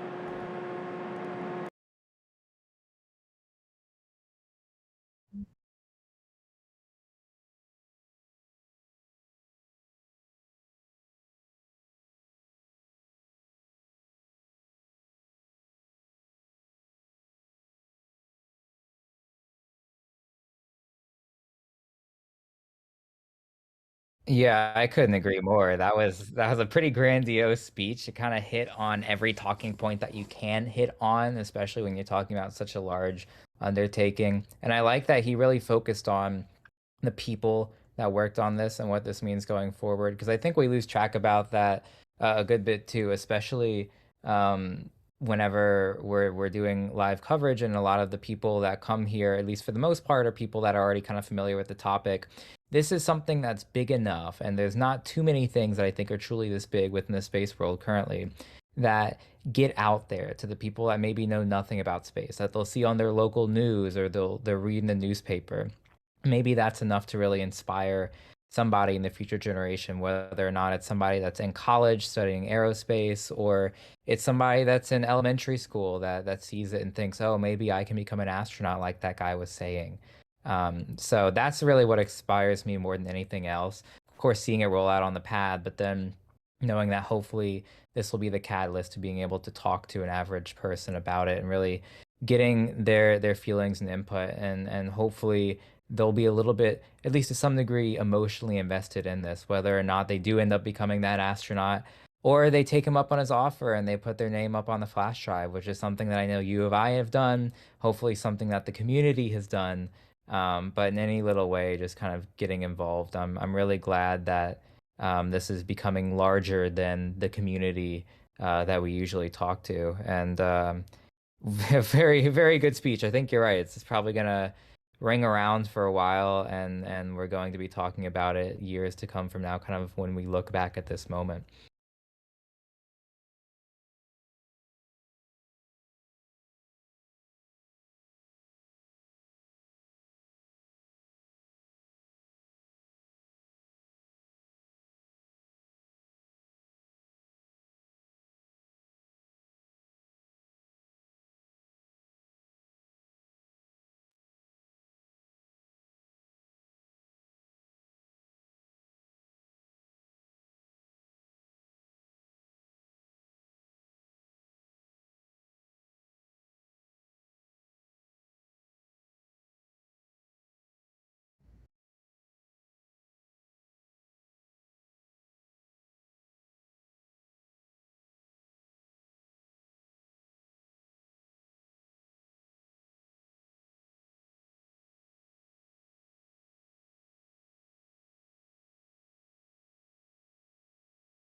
Absolutely incredible views from down there as it continues to go on its way. It's a unique thing that it's moving so slowly, but it just means we get to enjoy it some more. I'm hearing, Zach, there may be some slight issues with your mic, but mine seems to be good. Interesting. Let's do a 5x5 check. Let's see. Can you hear me? And then let us know if you have 5x5 for Ian. Okay, Joe says it's good now. Might have just been a hiccup, and we're probably all good. Awesome. Yeah, it's the funs of mics. Thank you to those that jumped into the mic fun there earlier. We will be upgrading the microphone for the next stream there. Thanks to you guys. Yeah, that's really the money shot right now, what we're looking at. That's incredible. I can't wait to see the full resolution stuff. I'm sure Tyler and Marcus are having a field day down there. And to everybody that's listening too, Zach and I in the background are definitely working at getting some of the stuff into prints. So if you are interested in that, definitely do let us know. We would love to see some of these photos on our walls, but then also on your walls. And of course, if you don't want to go down that route, we do have a lot of other fantastic merchandise. Zach earlier on had mentioned we have some limited edition shirts specifically for Rollout, but we also do have quite a few different shirts, both for Rollout and for Artemis in general, along with a lot of other stuff. So definitely there's going to be a link in the chat if you want to check out our shop and snag anything while it's there. Oh, these helicopter views just are absolutely incredible. It gives you just an idea of scale of vehicle assembly building, and even just the region around the VAB that we don't normally really see a whole lot of. It's super exciting to see, and just the people, the amount of vehicles. The last 2 years have been a very unique period of time, and I think it's been really interesting coming out of it. And out of it, we have 2 super heavy launch vehicles. We have Starship and SLS, kind of paving the way into this new era that we're entering post-pandemic, but also into a new era of space exploration. And we're absolutely thrilled that you guys have chosen us to bring you our coverage, our thoughts, our commentary.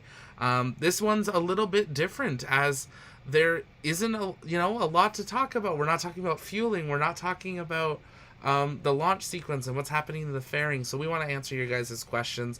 It can be anything to do with SLS or Artemis.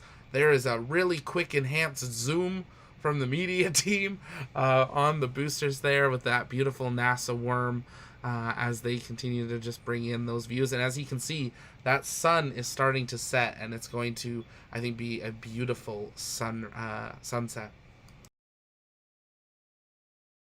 Yeah, of course, we're going to be getting some awesome views during sunset, but then all throughout the night, hopefully, as we can see the crawler kind of light up SLS as it gets closer and closer to the pad. And then, of course, whenever it's on the pad, we'll try and get out there tomorrow, but I'm sure NASA's going to release some fantastic night shots once it gets there.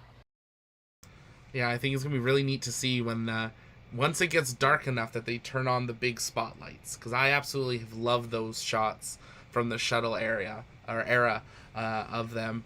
And it'll be neat to see SLS lit up. We did see earlier there are some big spotlights there ready to go. But it does look like they are continuing. They've stopped some speeches. They're playing an animation right now showing what this first mission will be like. So if you want to see that, we'll post that onto our YouTube a little later this evening or into tomorrow. As they, it's an animation we've seen before showing what Orion will go through in just a couple months' time. Falcon asking, will there be any dummies, quote unquote, on board of SLS? Yes, there will be 4, sort of. There will be 3 mannequins on board, 2 from the, I believe they said the Israeli space agency, and 1 that will be commander that was named by the public. They had a huge vote, and then there will also be a Snoopy stuffed animal wearing his orange NASA spacesuit. That those 4 passengers will go with Orion around the moon in early June. Fingers crossed early June. Yes. A few people asking, why is there VSVN on the SRBs? If you flip that around, it spells NASA. So that just happens to be one of the things with a worm logo that from some of the angles it looks incorrect. But that it spells NASA, I promise. It's pretty funny. I never thought of it that way. Now, serious question. Worm or meatball? For the that's a tough one. I think you had posed this on one of the podcasts before too, and I don't remember what answer I gave. I think, actually I can remember what I gave now. The meatball is more iconic. So for that reason, I feel like I have to go with the meatball. But in terms of a logo on a rocket, I like the worm. And I like the worm on the Teslas whenever they bring out SpaceX astronauts as well. So it depends on the situation. Both are pretty great, and I honestly kind of hope that they never change it. But and I think I said on that podcast too, if they ever did, now would kind of be the time. So we'll see if anything ever comes of that. But what about you? Yeah, I think the meatball has been so iconic through the shuttle era, and that's, what I grew up with was knowing and drawing the meatball. But there's something about that worm that's just so unique. It wasn't even used for that many years, but I think it reminds us of this past era that was there with the Apollo era, and I think that's kind of really special too. So I know we've heard from some people, well, just merge the two. No, I couldn't imagine a worm meatball, but I think I'm gonna stick with the meatball. It's just something classic. It also looks spacey. You know, it's got a little bit more. You can look at it, and even if you don't know what NASA means, you might be able to guess. With the worm, not a hope. Joe, the VSVN shirt will drop tomorrow, so make sure that you watch the shop for that. But let us know in the chat, which do you guys prefer, the meatball or the worm?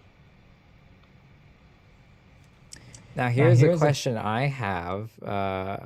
Is it actually moving anymore? Did they stop it? Because it seems like it's been in the same spot for a little bit now. Yeah, it looks like it's sitting. I will say NASA has concluded their press conference. So the official fanfare, per se, of rollout is complete. The speeches are done, and we are now in that phase of rollout. So I believe it has... Oh, and there goes that feed. So we're going to cut to our other one here. Let me patch this in here. One moment, guys. That's the space station. That's where we're going. Eventually.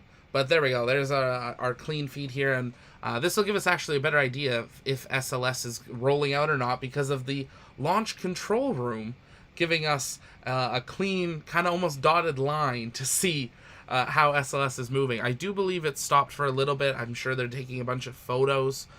We actually saw a couple arms retract as well. That crew access arm we saw swing out for a bit of time. So we'll wait and see what happens. From this point on, they said it takes about an hour for it to roll out of the VAB. And then it's from this point that they really begin the true rollout. And that is what takes 6 to 12 hours.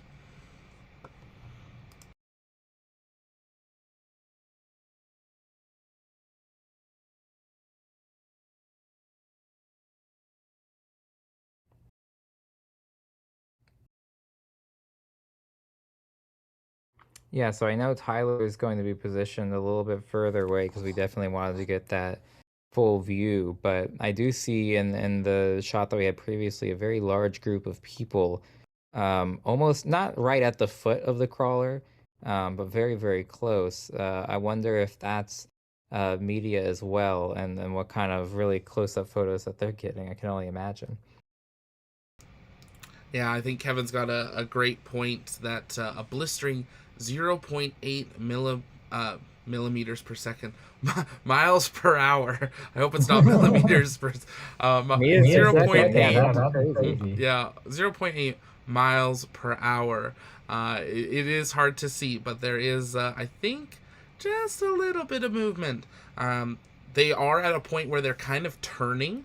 So the VAB is obviously almost like a cube and has the two doors, and the crawler way that they're coming off of today actually has to turn to get onto the main crawler way. So they generally are a little bit slower here. That's why we can only really see one of the SRBs, or the solid rocket boosters, at this time.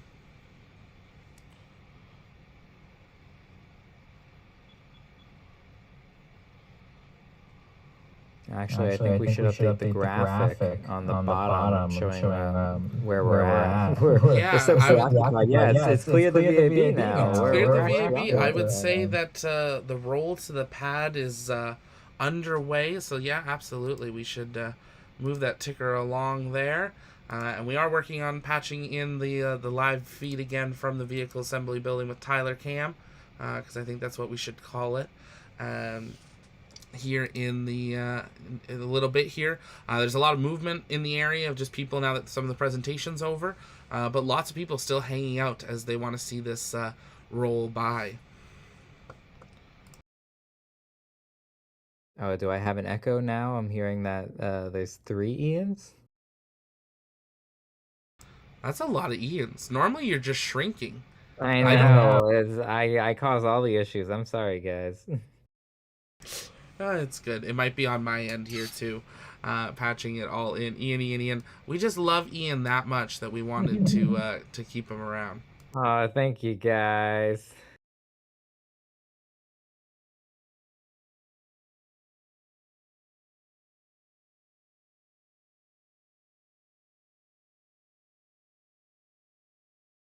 Yeah, it was. I might know what the echo is, so let me try to fix that while you share some more.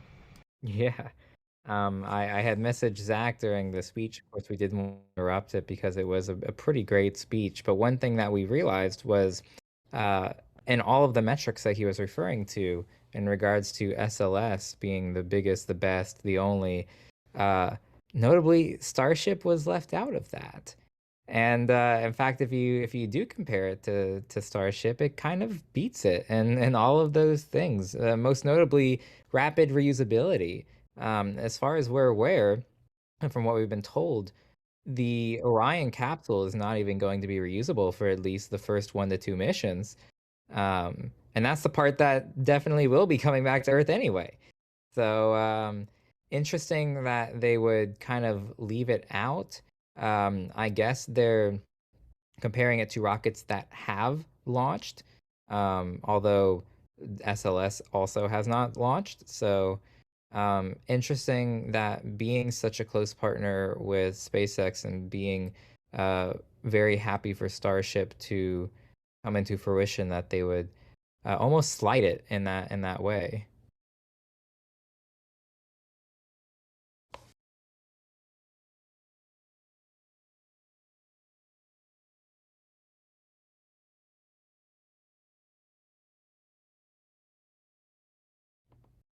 Now, it is possible, Jim had mentioned that it will be the most powerful rocket ever to fly. We are still hoping early June that SLS does take off, and it is totally possible given that we don't have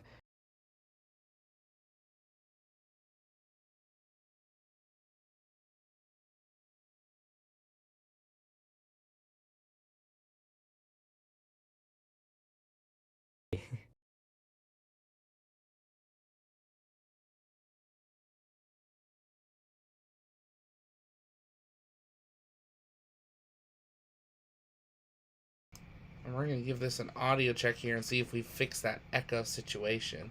So, Ian, you want to say something? We'll see if we fixed it. Hey guys, is there a lot of Ians or is there just one? Well, there's going to be lots of Ians. I need to change another setting. But if you guys have questions, you can continue sending those in the chat, and Ian and I will do our best to answer them throughout the evening here. Now there should only be a singular Ian, I believe. There we go.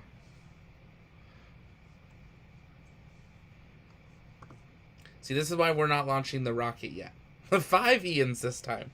Wow, that's exciting. I'll just keep multiplying.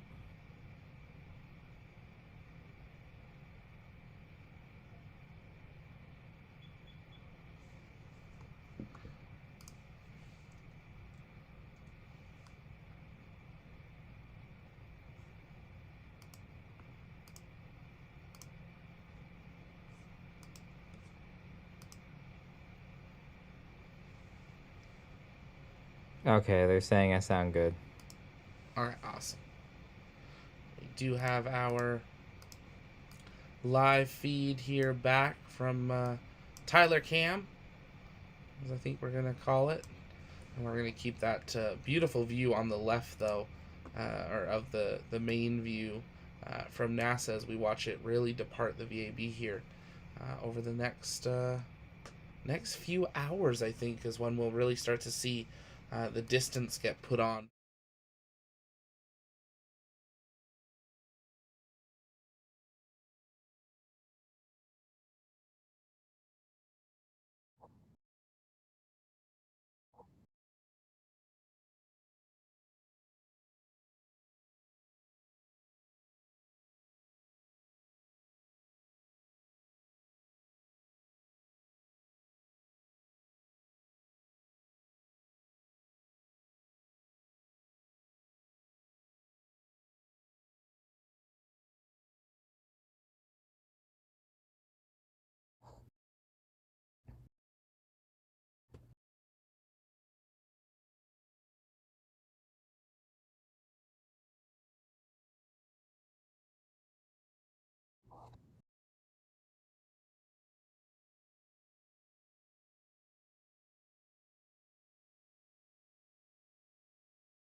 Yeah, I wonder if they're doing that just to check and make sure everything's going good with the crawler, or if it really is just to give media some proper time to do everything they need to do before it starts to roll away. Because I don't think are they getting on any buses and following it, or it's just kind of they're stationed at that one spot and they're just gonna watch it go, correct?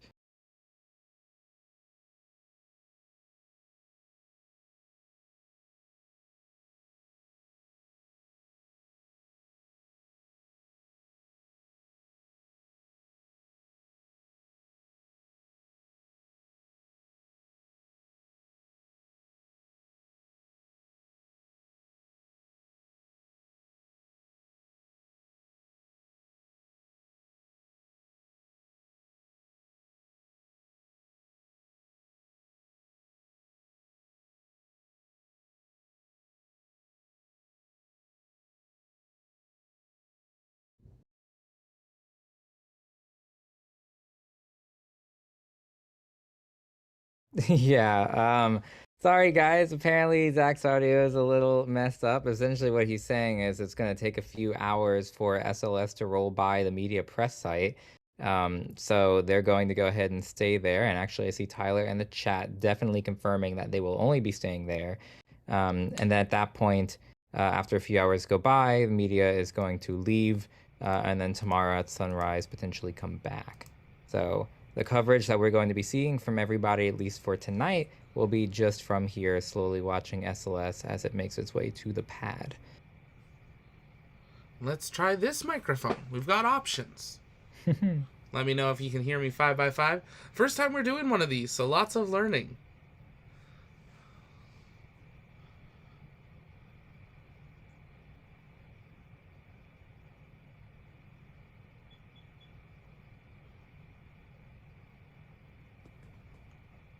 Awesome. 5x5. Appreciate it.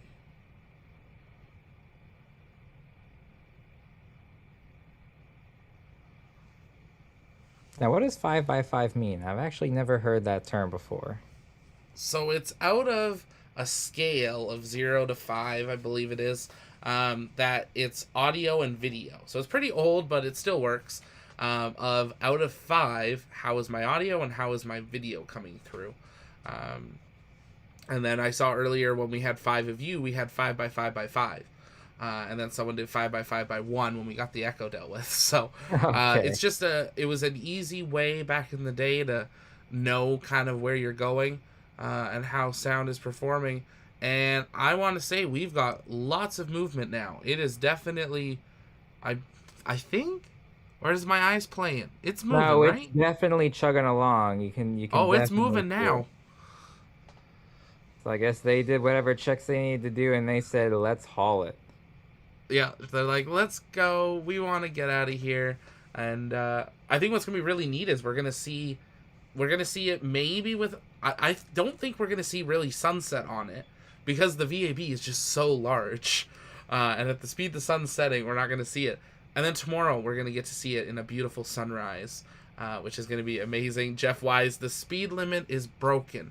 I wonder if there is a speed limit on the crawler. Probably. Who's gonna enforce that? All the police parked in front.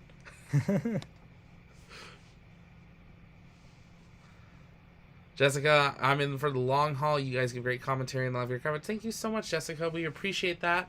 We are learning lots, and we appreciate you guys being with us. And we're super excited for what this next year is really going to look like. Ian and I and Tyler are working on some really big things to bring you guys the best possible one-stop shop for absolutely everything space. And we're so grateful for that opportunity and that you guys trust us to bring you that true factual coverage. And are so thankful that NASA gives us that opportunity. I said it earlier, and I want to say it again. I started the launch pad, just over a year ago. And 6 months ago, I was down at NASA for Inspiration 4 with Jared Isaacman.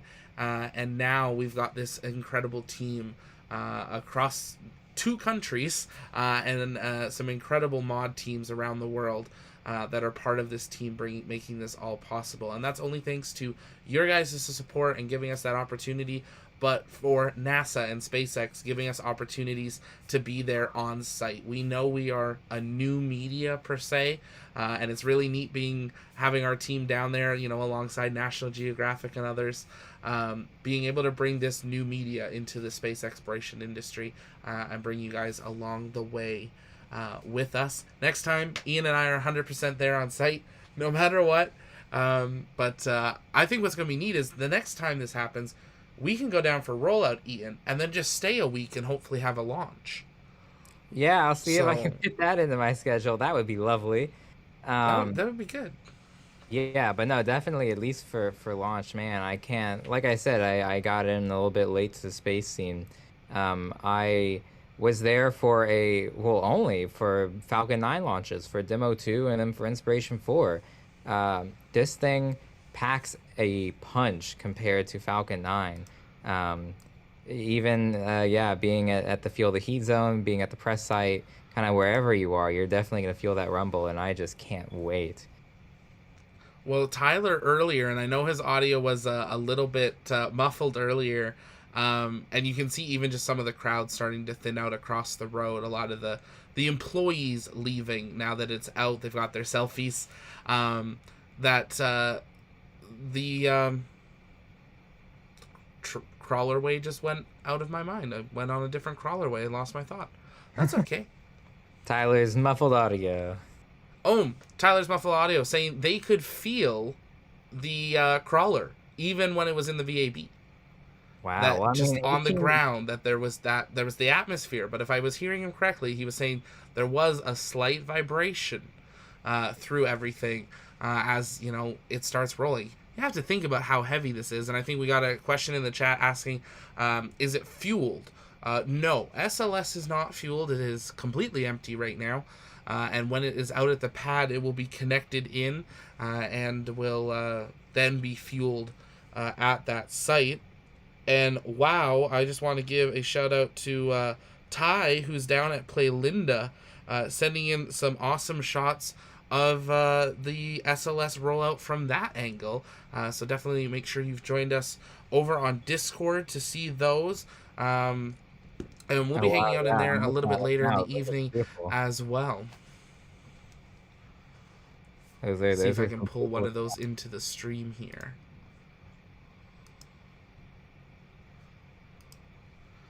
So this view on the left, though it looks like I've cropped it to be in the middle, this is NASA. So we're waiting for them to hopefully turn this camera, or SLS might just slowly work its way out of the view here. That is correct, Kevin. That is where it is. Falcon, what would happen if SLS failed after launch? Orion does have a emergency system similar to Crew Dragon, where they would be able to they'd be able to try to save the capsule should they need to, and then from there the vehicle would have an FTS or a flight termination system. But if you're talking long term, we were talking about this last week, I believe, or 2 weeks ago on the launch pod. I'm not 100% sure if SLS could survive a failure financially. We've been talking about this a lot lately. It's $4 billion for this rocket, about double the cost that they thought it was going to be. And I'm not sure a failure like we've unfortunately saw with Shuttle, that SLS would be able to do so. SLS is not going to fly 100 times. That it's not. We know that right now. NASA's talking about at least 9 of them. Maybe we could see it into the 20s or 30s. I hope we do. It's a really great rocket. But realistically, I'm not sure I'd be able to do that. I do want to point out something going on our view here, thanks to Tyler Cam, that the VAB door is closing. So SLS is fully departed to the point where they're like, yeah, close the door. We're done. So we're going to watch over the next 45 minutes that door slowly close behind the crawler as it goes there. Tyler giving us a great punched in shot there. We'll roll over here a little bit, but you can see that door slowly starting to close on the right side of, I believe that is Bay 4, if I am correct.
Yeah, I can hear you loud and clear. Looks I like can hear NASA has you. chosen not to move that camera for now. They have not, unfortunately. So what we're going to do with that is we're going to say, well, luckily we got Tyler Cam. And we're just going to go full on into Tyler Cam here, which is great to have this view. And I think we can see the internet's getting a little more stable as more people are leaving. So that's a great thing. I'm seeing people asking for bobbleheads in the chat. Sure, we can try. We can try to do bobbleheads. That'd be do pretty people cool. want bobbleheads of what? Like an astronaut, or bobbleheads of like Ian and I and Tyler? I think that's what Collect they're them all. referring to. Oh my. Does anyone know where we could get bobbleheads made? We do a 3D print. Oh, there we go. I've already got an STL file of my head. Well, see, you can't just say that. Why? So it was a whole thing. I was a part of some medical research testing, so I got an MRI of my brain, and then I used that to recreate a 3D model of it, and then I started to play VR chat, and I made a VR avatar of myself, modeled from those brain dimensions and then a few other reference points in Blender. And actually, that model has myself in a Starman spacesuit. So there, it's already all set. Perfect. It's If I perfect. just lift it up, you can see my face. We're all good to go. I'll turn that into a bobblehead. There we go. That's what coming soon to the Launchpad shop. Kevin Y is asking, how old is the vehicle assembly building for NASA, and is it the only one? So it is the only one in the world that is the VAB in this sense. There's other VABs technically in the world, like high bay and wide bay and mid bay and small bay at Starbase. Those are technically VABs. Just this VAB is a little bit different, as it is 4 large bays connected and a couple smaller bays on the interior. It's the world's largest one-story building, because you can stack as you can see the SLS there in the whole thing. A lot of people are asking, well, could you stack Starship in there? Theoretically, yes, it would fit. Yeah, and we may actually be seeing that sooner than you think. They're already building the another Mechazilla launch tower. That is true. So.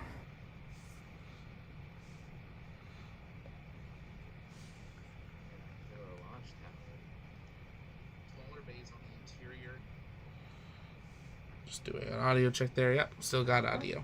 If you're having an audio error, just hit refresh, and that should maybe fix it on your end. Bay base, exactly. Exactly there, Joe. Joe needs 5 Ian bobbleheads.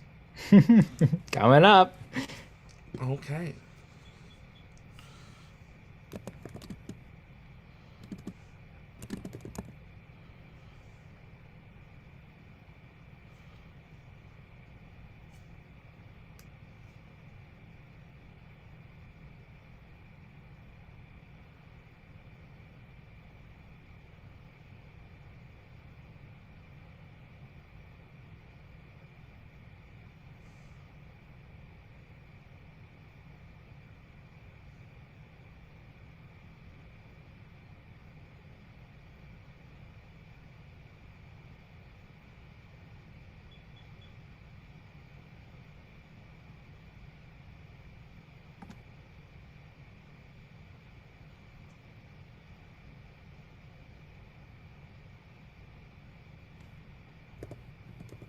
Just taking a look at space Twitter.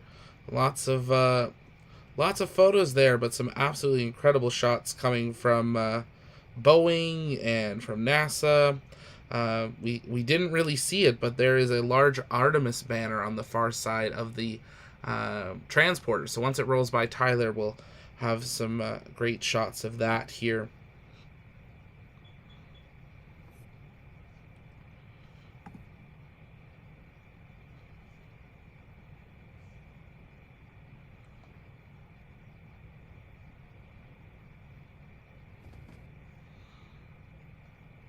I think my internet's getting a little choppy now. I can't pull back up the stream. Nothing's loading. Oh, that's fun. Audio is off on your end. Audio's back. The audio's still here. We're just catching up on everything that's happening and trying to... If anyone from NASA's listening, can you turn the camera? Please? It's a beautiful... Like, we'll cut away to it for a moment. It don't get me wrong. It is an absolutely beautiful view of the vehicle assembly building. Like, I would love to have this view any other day of the week. But we would like to see SLS. If possible. That would be nice. But we've got this incredible view here from Tyler. And you can really see the scale of this thing now, you know, creeping closer to him. I'm giddy for Tyler and Marcus in this moment as it's getting closer and closer. Hey, look at this. We asked and NASA moved. Thank you, NASA. See, sometimes you just have to... can they focus it, though? Hey, there we go. Rack beautifully done. Thank you, NASA.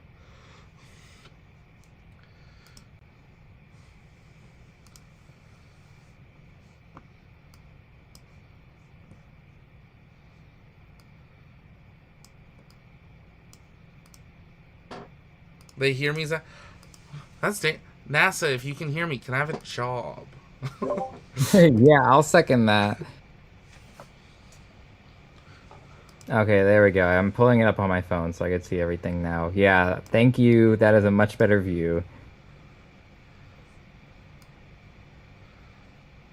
It's a really good wide shot all the way. What is that? Pad 39A. Yeah. Pad 39B is right behind it now. So it is kind of hiding where it's going, but it gives you a great idea of just how far away it is going to be rolling here over the next few hours.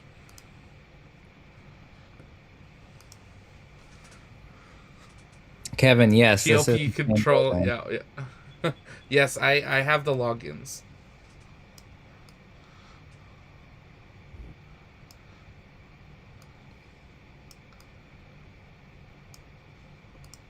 Yeah, I think if I had the logins, we would have been looking at the helicopter shots that entire time. They were just absolutely incredible views from that helicopter.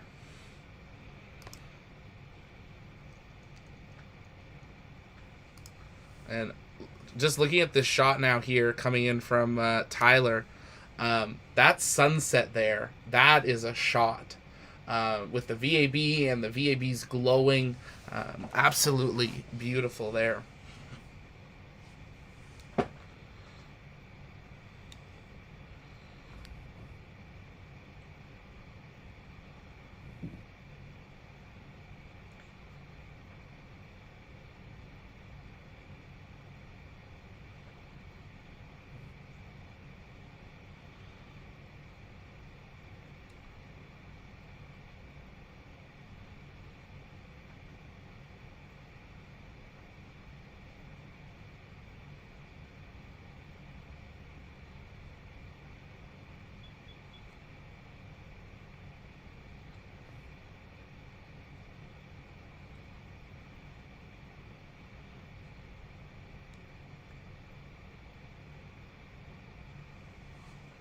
Shinra, I'm sorry if I'm saying that wrong, asking when they will launch. Currently they're targeting early June.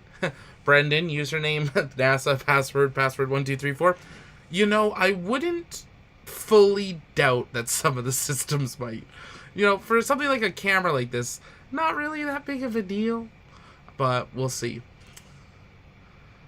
Trash NASA, if you're here, I'm with Zach. Please give me a job at Mission Control. Yeah.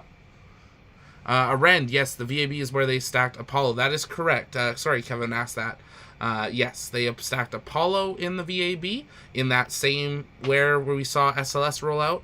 They also stacked Shuttle in there. They did stack one of the Constellation SRB weird rocket designs that they thought might work once, and now they're on to SLS. Steven, it is like watching paint dry. And don't worry, you've only got 6 to 8 more hours. Absolutely fantastic close-up of the booster from Tyler there. That's a great shot showing the detail of these sections. These are the same boosters that we saw used with Space Shuttle, except they are one segment taller for it, and a very similar external tank, that orange tank, except instead of having the engines on Space Shuttle, the engines are in the bottom of the orange tank, and that's what creates that first stage.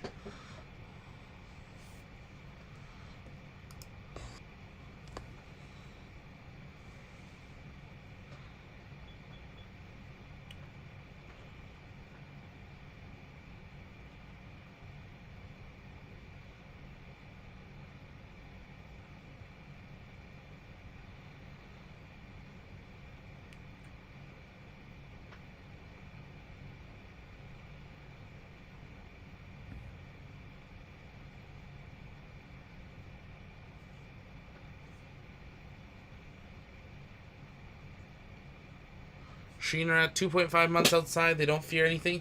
So it won't be 2.5 months outside completely. It's going to be outside for about a month. And they'll do a wet dress rehearsal. And then they will roll it back to the vehicle assembly building. And then it will roll out again, most likely the end of May for that June launch window. Skylab stacked in the VAB, correct? Yes. Kevin, 16 hours. How many miles do they have to go? 6 to 8 more hours. So it takes 6 to 12 hours to do the full rollout of the transporter. We're leaning on that it'll be the longer amount of time, just based on that it's the first time they're doing fully stacked SLS. But we've seen that it's really starting to chug along over the last number of minutes, and you can see on that wide NASA shot actually that they really are a lot of people departing, lots of buses there, but we've got Tyler and Marcus on site for a couple more hours here to bring glad some of these views as it rolls by. The Tyler cam is looking nice and crispy now. It is.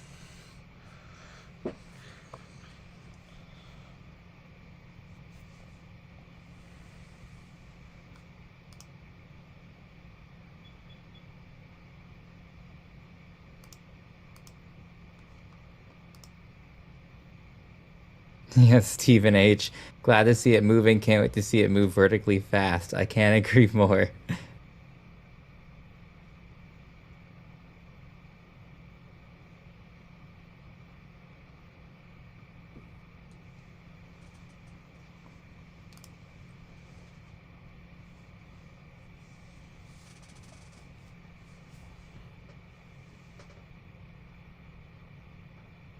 Crawler's moving at 0.8 miles per hour. That is correct.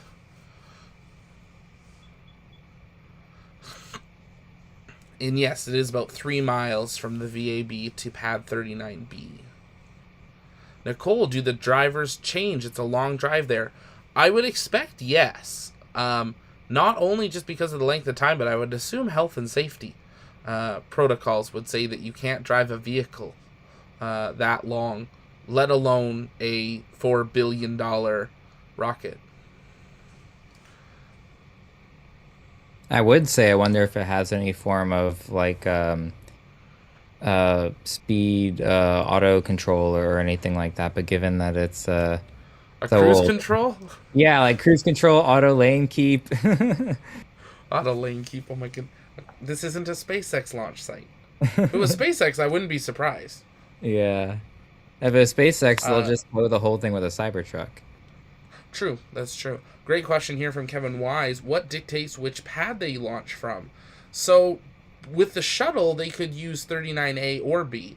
But now, 39A has been contracted out to SpaceX for many years, has many, many more years left to go on that contract, and will most likely be almost indefinitely extended because they're building a Starship launch pad on it now. 39B has been designed specifically for the Space Launch System to launch from. So that is where we will see it. So rather than NASA having 2 pads they can use, they are limited just to 1. So we will never see 2 SLS rockets rolled out together. But we were talking in the Discord a little while back. It's going to be really interesting to see, and we're going to even see it later this week. We're going to have SLS and a Falcon 9. Falcon 9 is going to be over on Slick 40, not 39A, unfortunately, to be closer. But, you know, there's a possibility, if Cadence picks up with SpaceX, we could see an SLS on 39B, a Falcon Heavy on 39A, eventually something from ULA, so an Atlas or a Vulcan Centaur on 41, a Falcon 9 on 40, and then something down at the end. Maybe there's an Astra or a New Glenn or something down at the end if those ever work. But, you know, we could really see 3, 4, 5 different launch vehicles on the Space Coast at the same time, which is really incredible.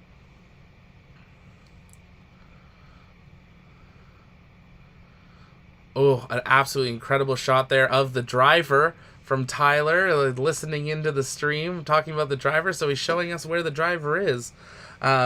Keep in mind, we are recording all of this data locally as well. So though through the internet, it can get muddled a little bit. We have all these views being saved locally on site in full, beautiful 4K RAW.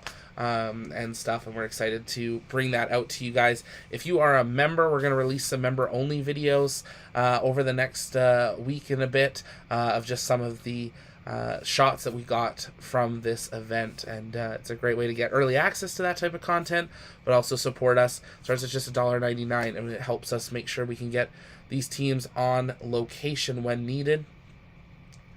I wonder what these police think, because I'm not sure. Are these NASA security, or are these, like, I don't know, Melbourne, Titusville police? Because that would be quite a job. Oh, we're stationing you at NASA today. They're rolling out a rocket. I would imagine it's actually the local area police. I know anytime you have an event with that many people, you usually just have to contract the local police. Right. Probably just solely based off of the amount of people, not even what's going on. Yeah. And you can really see what that, though 0.8 miles per hour seems slow, you can see it moving. It is visually moving. And I'm going to go back to our dual shot here. You can see the sun is setting there on the coast, but you can now see the lights at pad 39B have been turned on. And they are getting ready for SLS's arrival in many, many, many hours from now. You can also see some lights on the transporter along the tracks. They keep an eye on how the tracks are doing, making sure nothing's getting wedged or anything in those tracks, because they can't just crank it up and have a new one. 0.8 miles per hour is a fast skyscraper. That is correct. Can they get the moon? It looks so beautiful. That's a good question. I'm not sure if NASA could fit the moon in the shot. We're keeping ours locked on SLS here, just for now. Aren, he makes you wonder if they'll allow a Falcon Heavy launch plus a double landing when there is an SLS on the pad. I would believe they would. Most of the Falcon Heavies that we have right now on the schedule are going to be at sea landings, so it won't be as big of an issue. But having multiple vehicles out on pads generally won't impact when one can launch, as long as there is within reason. Let's say they're launching a Falcon Heavy from 39A. All work on SLS on 39B will have to stop for so many hours to safe the region.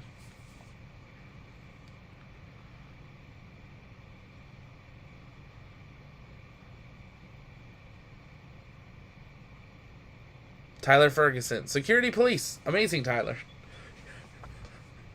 Yeah, Tyler, you know, we keep talking about that it's moving really slow. If you want to do a quick jog, you can at least say that you outpaced SLS. Probably one of the few people that'll be able to say that. That's I think I could outpace SLS. I wonder if you could crawl faster than the crawler. You know, we might just have to get Marcus to check that. Yeah.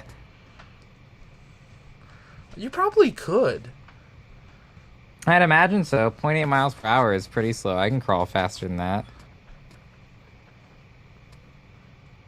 Sounds like a man speaking from experience. Yeah, well, now we're getting this incredible shot. We're starting to see that center core stage from SLS as it appears on Tyler Cam. Alicia's baby races. I love baby races. They're the funny thing to watch on cruise ships.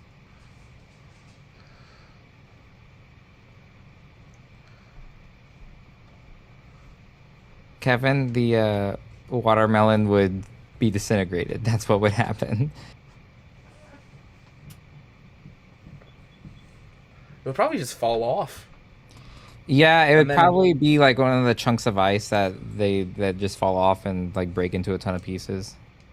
And they get cooked. Yeah. I mean, if it goes through like max Q, it gets pretty toasty up there.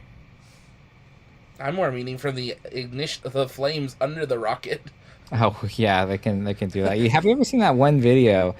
Sorry, it's a little morbid, but like this bird basically got roasted. It got hit when the space shuttle was going up, and then just fell right into the flame. Yeah, it's not funny, but it's a little funny. That stuff does happen. It does, though. They do set off water sprays to try to. Oh my goodness, Tyler is outdoing himself. Look at that beautiful moon. Hey, there we go. Here tonight. That is stunning. See, ask and you shall receive.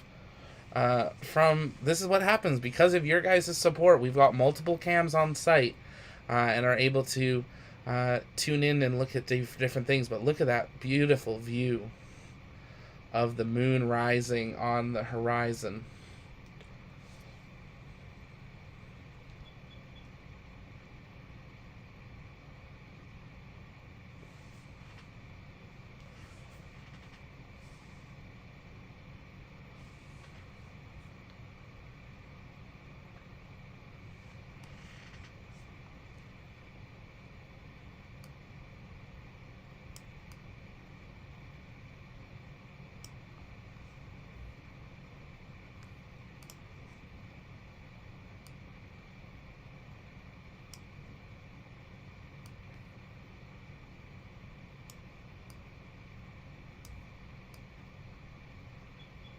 Amazing. Thank you so much, Tyler.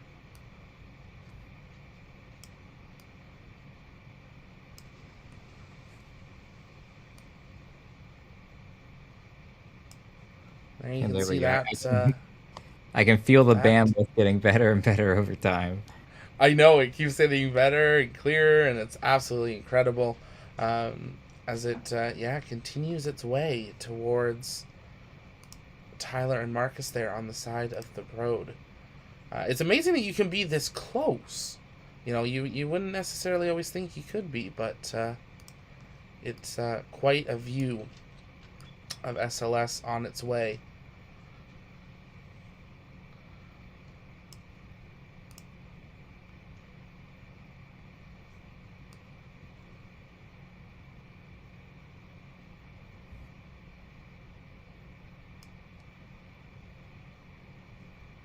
Ooh, you mentioned the bandwidth, and then we got bandwidth meltage. There we go. Now it's back. There we go. You can take a look in, see the driver. But you can also see all the other people around on the side of the transporter as they have a lot of support and checking. He can't see his entire vehicle, obviously. He's underneath of it. So they have lots of cameras, but also lots of people stationed around the vehicle to give updates on how everything is performing through the rollout. Yeah, imagine the no pun intended, the weight on that driver's shoulders with the job that they have. Yeah. Although I can't imagine it would be very easy to crash the crawler. No, I don't think it would be. Would love to go for a crawler ride sometime.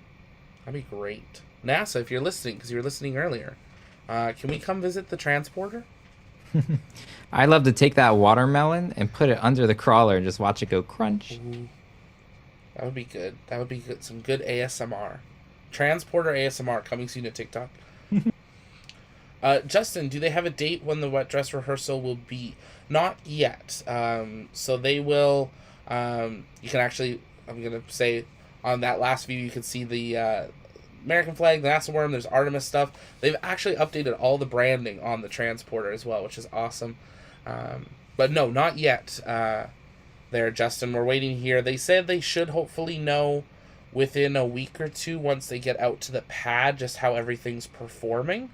And then they'll be able to lock down a date on when they will target a launch. Obviously, they do have to look at what other launches are already on the kind of the docket and the schedule for Kennedy, as it is an active launch site. This isn't like a test site like we see with Starbase. So they do have to keep in mind of everyone else that has been scheduled for a while.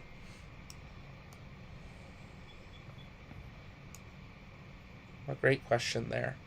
If you guys have questions, you can keep sending those in the chat. We'll be answering those as we continue to watch rollout here. NASA is playing with their camera a little bit to increase the brightness there as they, we slowly get through this evening period of losing the sunlight there. But luckily, we're still shooting towards the sun. Gives us a really fantastic view.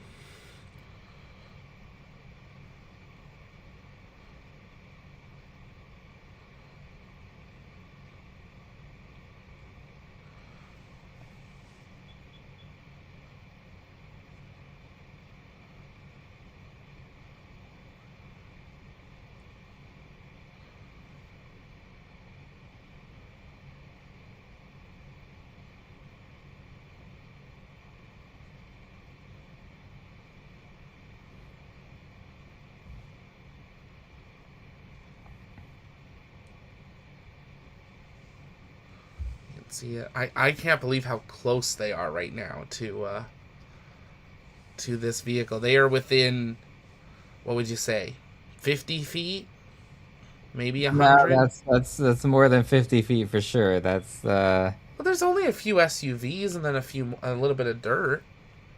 They're pretty close.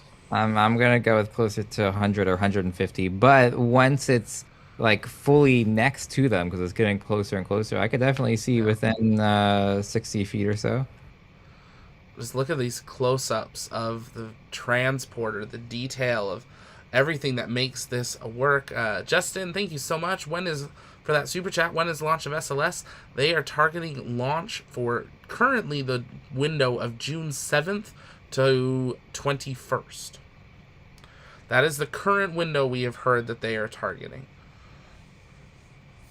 Sounds good, Virginia. Thanks so much. We're going to be live through the night, so we will be here.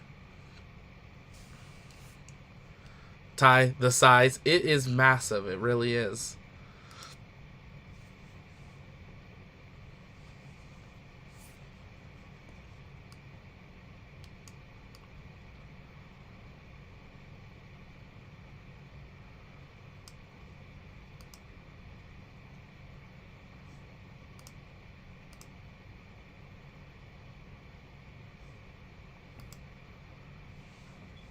There it goes, rolling right on by.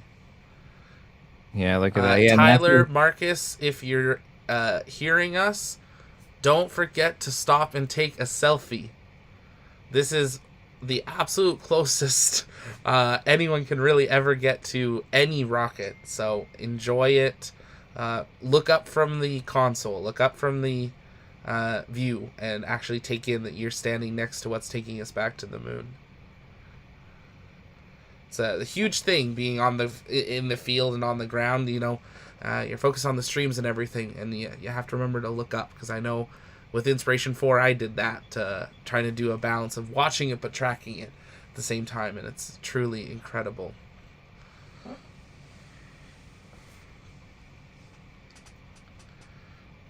Oh yeah, I'm looking at what Marcus just sent now, and it's phenomenal. They really are so close.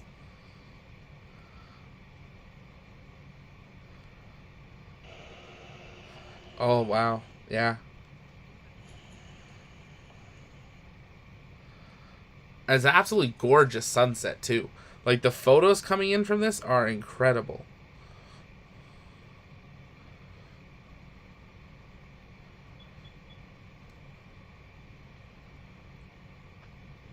If you guys want to see the video just sent from Marcus and Tyler, head on over to our Twitter. We are tweeting it now.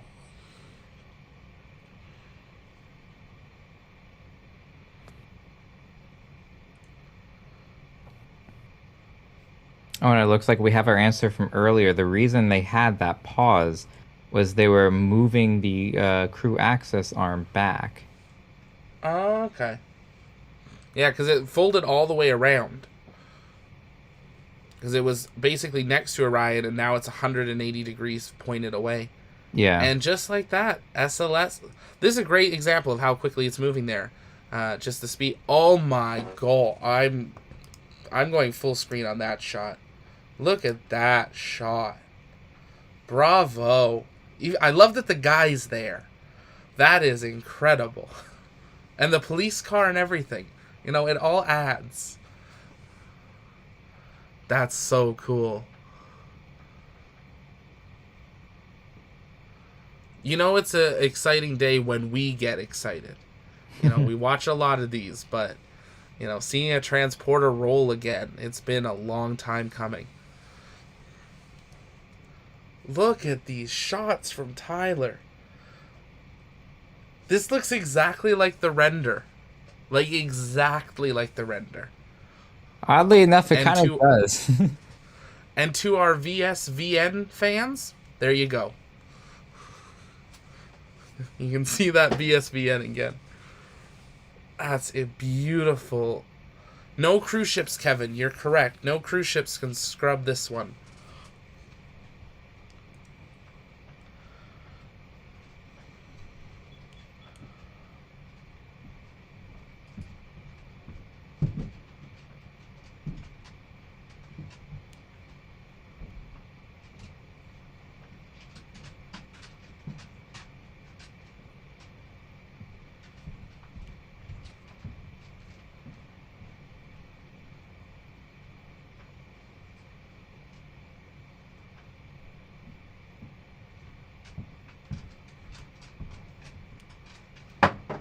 Just taking some of these shots in, it's amazing. Just, you know, keep in mind, March 17th, 2022, you were here when this happened.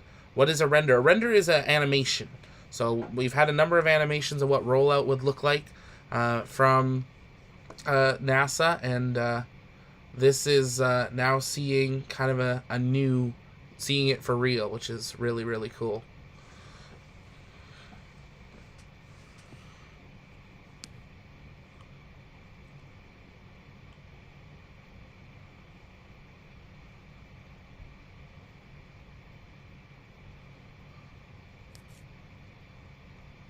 That's a great shot. Elon must be scratching his head. Elon knows how to do some pretty good shots too. But, you know, Elon, if you need an extra cameraman, call us. You can see there the big lights on the transporter in between those two tracks. Really neat thing with the transporter is, you know, there aren't, you know, a billion wheels. There's these, you know, these large track systems that are on it, but it's still able to pivot and turn as required. That shot there is just absolutely dramatic and beautiful, especially with the kind of the twilight of the sky starting to darken. That's beautiful. Kevin, I think Scott Manley explained once in his videos why they did not use the shuttle to go to the moon. I know the wings would be useless, but I don't quite understand why not. originally they wanted to use the shuttle to go to the moon, but there was a whole lot of I believe it was one weight. They would have needed more oomph to actually do it than they got with like the SRBs and the ET, and a few other things like that. Along with, I believe it was just the length of time of missions as well.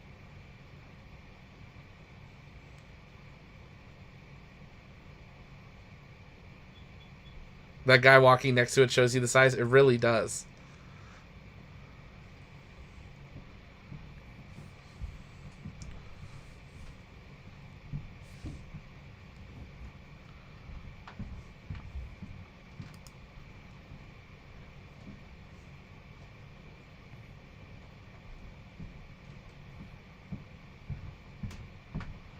Anomalous, you worked on the shuttle program?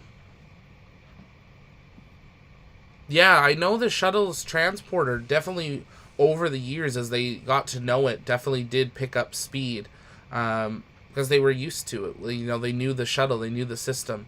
So that's really cool. That's good to know. Usually max of 1.5. They don't want bad vibrations.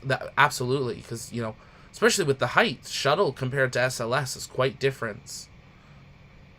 Well, Anomalous, we would love to, you know, have a chat possibility, if possible, with you, with an interview, probably digitally. But you work on the boosters. That's awesome. I don't know why the system blocked boosters. Interesting. But sorry it deleted your messages there. Silly Nightbot. Yeah, Anomalous, if you could reach out through our website or... Oh, they just turned all the lights on. That's a cool look. All the lights on the tower just lit up. Yeah, Anomalous, if you could connect with us on Discord or on Twitter or through our website, we'd love to connect with you and arrange an interview if possible, or just even hear more about what you've worked on. We're working on a whole series called Behind the Console, where we want to hear true stories of people doing the actual work on these vehicles that don't normally, you know, necessarily get that sight. Thanks. That'd be awesome.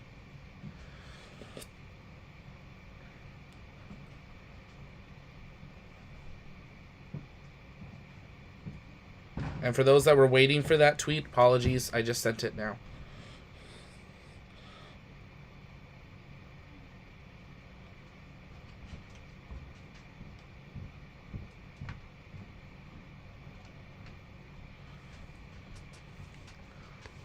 That's a cool shot. Yeah, just a booster going down the road.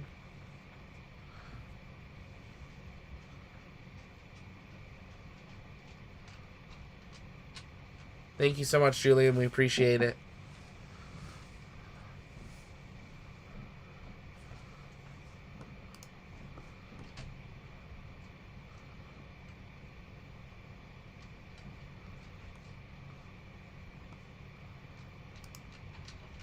Yeah, I love that shot too. SLS is truly going to the moon. Yeah, that's true. Kevin, you hear footsteps? Yeah, a dog. Dog upstairs. Gotta show him on stream one day. One day. She doesn't do stairs. Oh. Not because she's old. She just doesn't care. Then you gotta carry her, obviously. She's 110 pounds. Make it work. I go to the gym for that. Oh, I love that they did this at night. Like, that coloration of the sunset on that orange booster really just shows that burnt orange color. It's really amazing. Yeah, now would be the perfect time to turn on the spotlights. Yes. So, NASA, if you're listening, cue spotlight. It's worth a try. It worked last time when we yelled at them about the camera. Oh.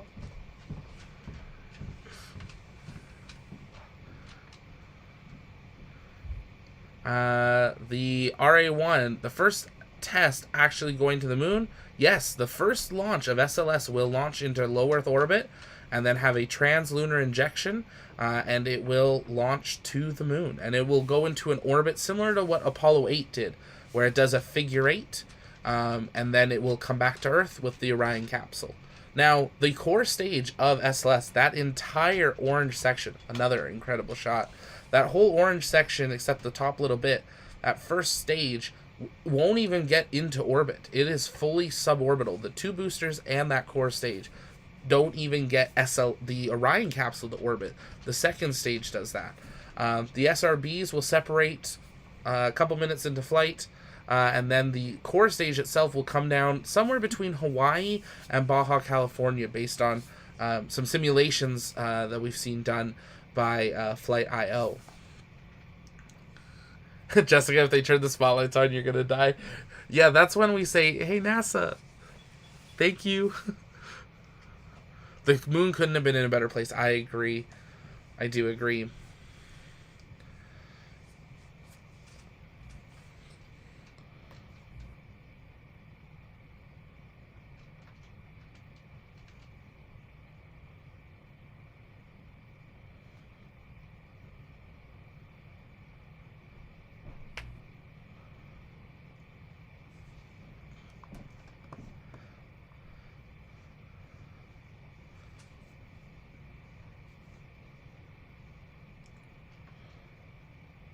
And the door of the VAB is officially closed as well. Just as not as that's that exciting, but the door is closed. I'm going to pull the wide shot with NASA back just a little bit, give you an idea. You can see all the traffic in the area, but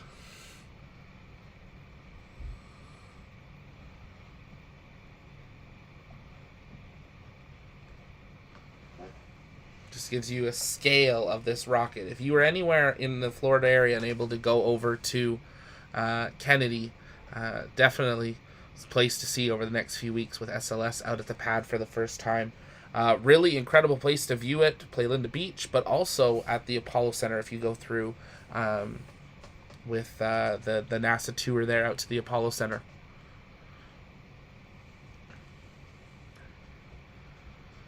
Steven, they should do a projector thing like ULA did with the Delta. That'd be cool. That'd be really neat.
Yeah, Julian, it's not audio. We're just being quiet.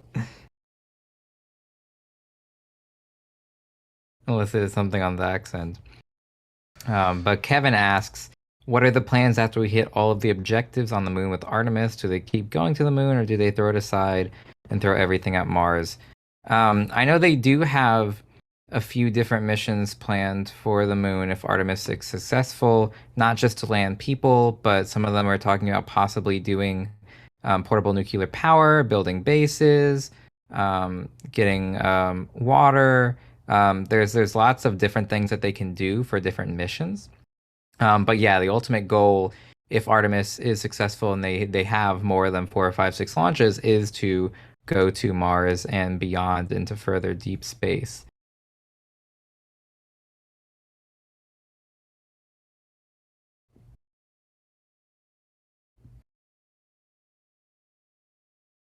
I don't know, Zach, are you still there? Do we have audio issues on your end?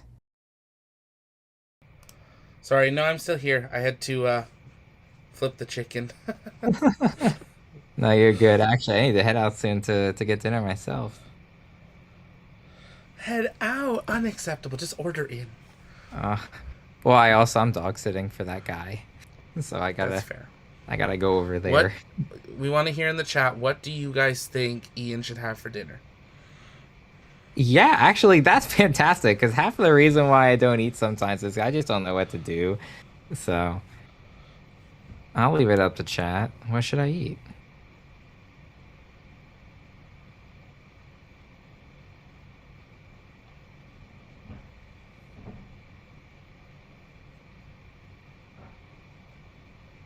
Corned beef in a pressure cooker. I have an Instant Pot, but I don't have corned beef. Cup noodles, pizza, Chick-fil-A, tamales. Ooh.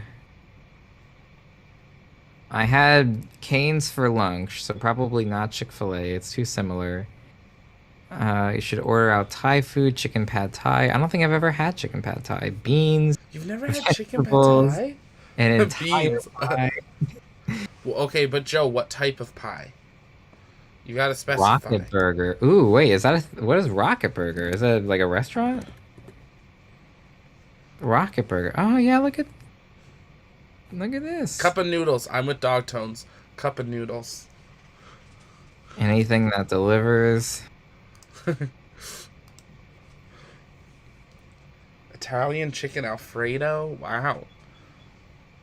Got some bougie meals. Yeah. French silk pie? I have never heard of that. Let me look that up too. Oh, that's dessert. That's not dinner. In-N-Out? I wish I had an In-N-Out burger by me. I think the nearest one is like 1,000 miles away. Oh. I think I've got one closer to me than that, and I'm in a different country. Yeah. Yeah, Dog, I saw your message. Thank you so much for that. If we weren't on site, absolutely, it would have been great to connect. But definitely in the future.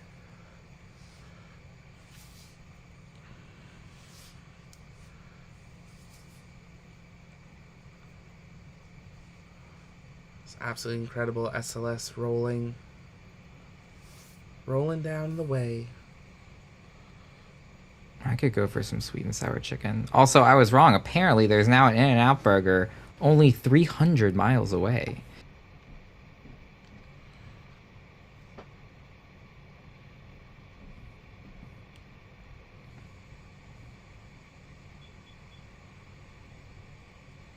Oh, there we go.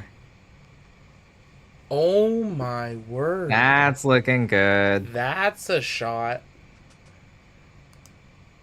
Do that with the moon in the background, and then they can't get any better. Except 2 ships. 2 moons. Just think, one day we could have a Starship and an SLS on the pad together. And that's not like a one day maybe if and. That's like likely.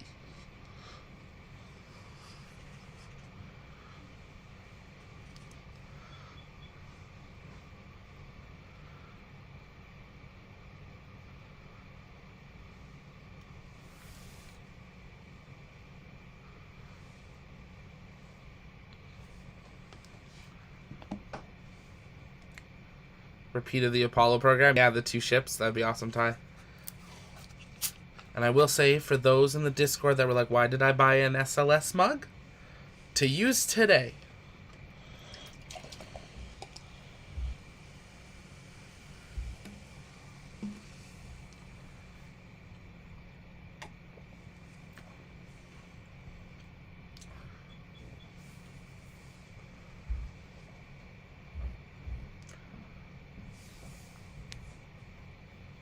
I'm getting Don't Look Up vibes.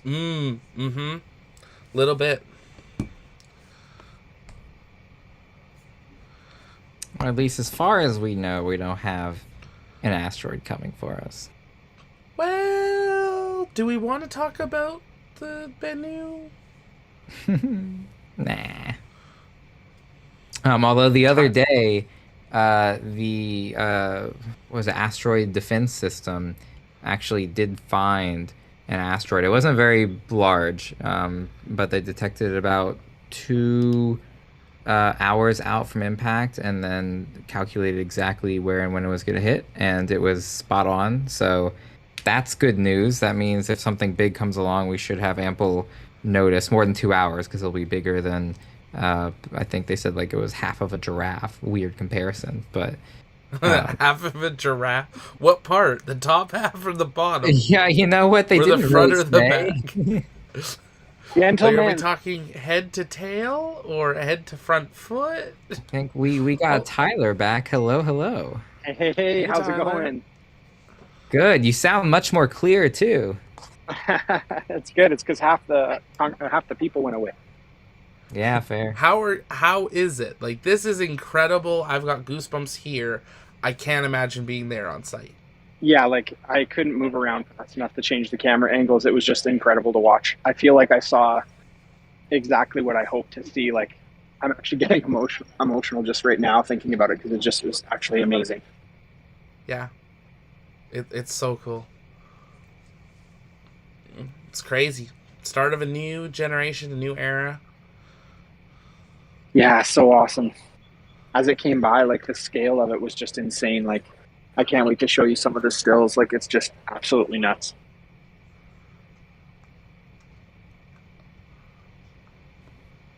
This shot you have right now is making me think of Space Camp, the movie. Like, one of the shots they have with the shuttle, and it's just like, oh. It's funny how some of the classic NASA shots, no matter what the rocket is, there's just some of these classic shots that are just so powerful, no matter how tall or short the rocket is. Yeah, I think it's one of those things. It's like, the feel of it is totally different when you see it this way. Yeah. Like, I have to be here for the launch, because, like, just already it's like, wow, like you see something and you're like, my goodness, this is incredible. And then you think that this is only part way. Like, it's then going to be put on the pad, and then it's going to go to space. And the craziest part, not to like jump us years in the future, it's going to get bigger. I know. It still needs the deep space add-on on the top, which extends it about 50 more feet. Like, it's truly incredible, just the scale of these rockets. Yeah, it totally is. How's the show on your guys' side of things? Everything coming through? Yeah, incredible. Ian and I keep getting stuck just looking, going, aww. Like, you just get stuck. It's hard to commentate. Watch this. To the show that should come up on your screen here soon. Oh, they turned off that spotlight. Oh my goodness, wow.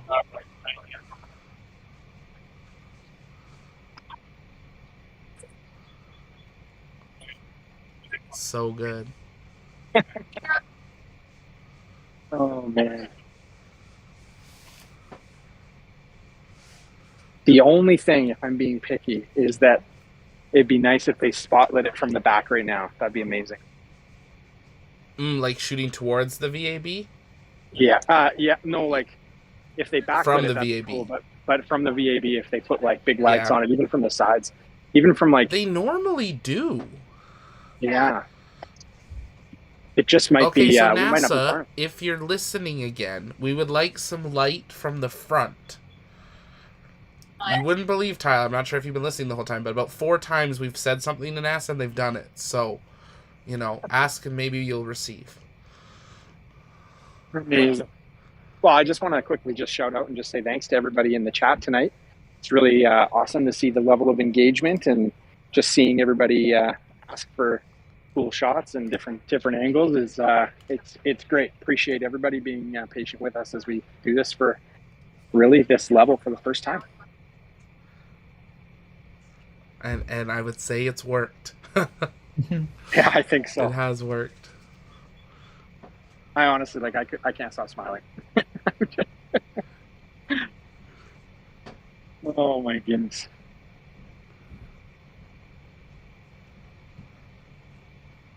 When NASA Administrator Senator Nelson was speaking, were you guys able to hear that at all? Not at all. No? Okay. Definitely going to have to play it back for you later. Yeah, really I will for sure. Cool speech. Yeah, it's pretty good. One of those speeches that you could hear being played down, you know, put it behind some cinematic, dramatic music. That's amazing. Well, and huge shout out to Marcus too. Couldn't have done any of it without him today. It's just an absolute necessity to have a second person here and grabbing some still photography and just being mobile and helping me plug things in and switch things out. And it's just huge asset having such a great team. Absolutely. Huge thank you to Marcus and you. It's a long day, I know, and you still got a little bit to go before they'll let you on a bus. But you know what? Looking at the traffic, you're not going anywhere. No, I think everybody's buzzing pretty good right now. We're in a good place. We're not needing to get out of here at all. We're enjoying it. That's awesome. Yeah, look they're at that gonna have with the to turn stars in the background. Come on. Yeah. And that moon was just so perfectly placed with the sunset. Yeah. I actually think, let me see if I can adjust the camera here slightly. I'm just going to move it slightly to right and see if we can pull the moon in the shot. Are we there? No, Margaret not says, quite. someone hired Tyler. That needs to happen. Oh, it's happened, Margaret. She's ours. Yeah, I'm here for the long haul.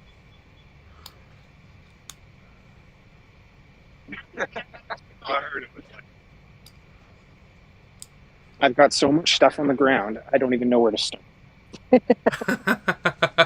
You just dumped the bags? Well, something happened here in the middle of it all. Oh, nice. Man. Hey, you know what would be awesome, actually, for anybody watching? Would be great if you'd comment in the comment section. Just drop a line about, like, what you'd like to see in the future. Like, different, you know, whether it's different angles or bridge or whatever. I genuinely love to hear kind of what you're interested in and what you're thinking about and see if we can't accommodate that. And yes, Kevin, they did see Tim, the everyday astronaut, hung out with him for a bit. And, yeah. Hopefully I know Tim's had some incredible shots today as well. Whole Team Space is down there, which is really awesome to see, you know, everyone focus on SLS and our new favorite big orange rocket.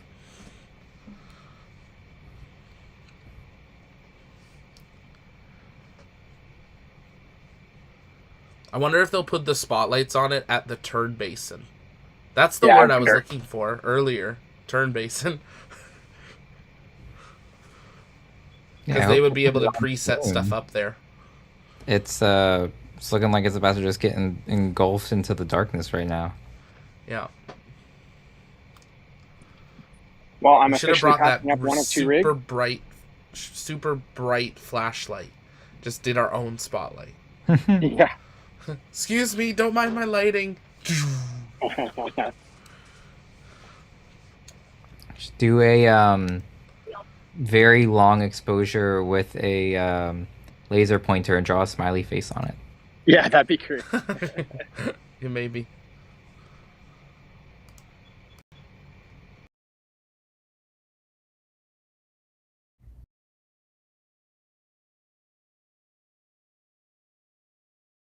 Hey, I'm going to keep an eye on what's going on here, and I'll check back in here shortly and keep keep a monitor on the chat. Marcus is here as well. We're going to get a little bit situated so we can get ready and go as soon as they call, but we're going to continue coverage right until we have to leave.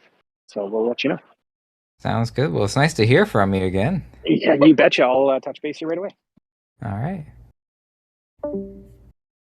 And there we go.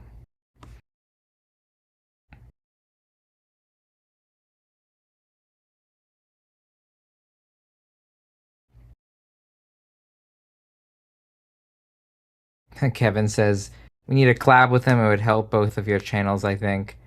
Might be coming. Might be coming.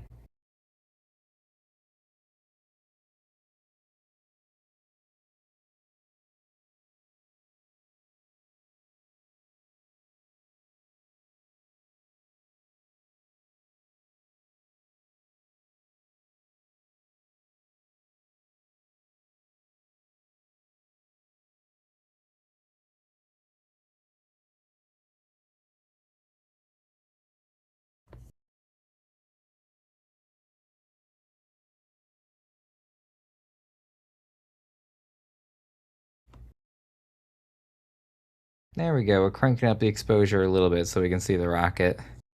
I wonder why they turned off those spotlights, though.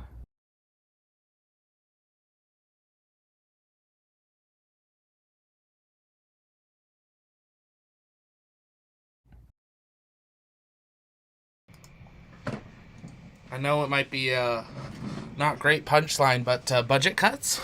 It's a $4 billion rocket. Had to cut the lighting. Yeah, pretty good. Kevin needs to collab with him. It would help both of y'all's channels, I think. Stay tuned, Kevin. That's all I'll say.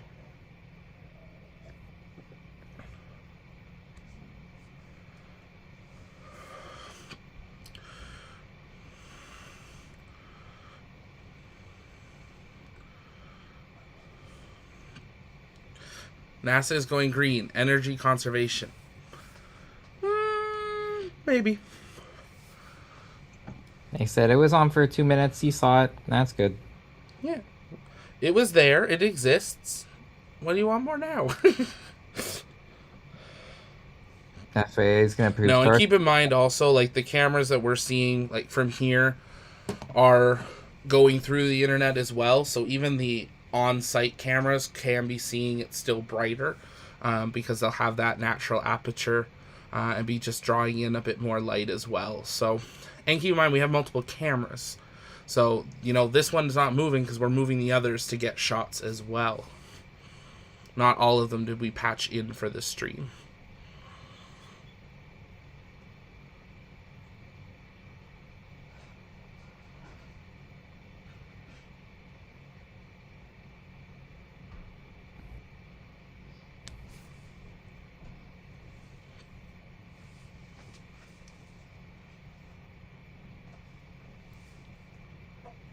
Good for NASA to go to the moon. Absolutely, I agree.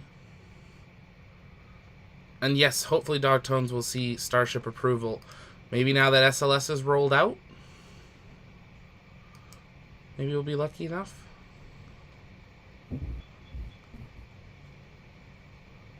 Yeah, part of me always thought that NASA definitely wanted SLS to launch first, so now that it's rolled out, maybe they'd be a little bit more lenient.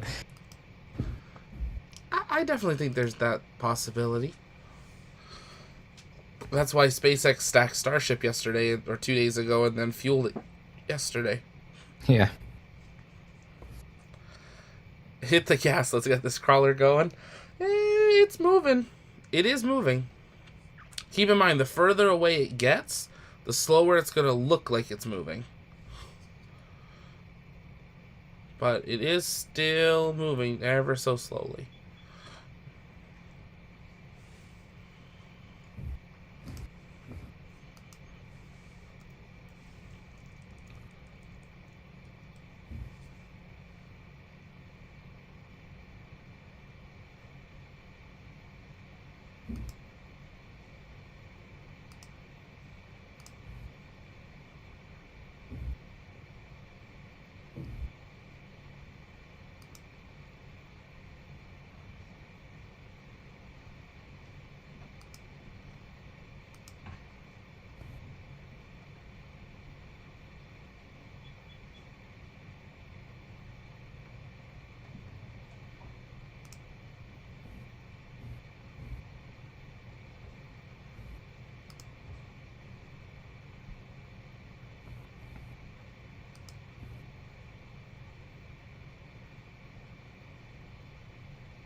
Julian, you should do absolutely, yeah. Lots of interviews coming up. Into the cosmos. Can you show on Google Maps how far it has gone? That's a great idea. Yeah, let me pull up a Google map here. Not sponsored.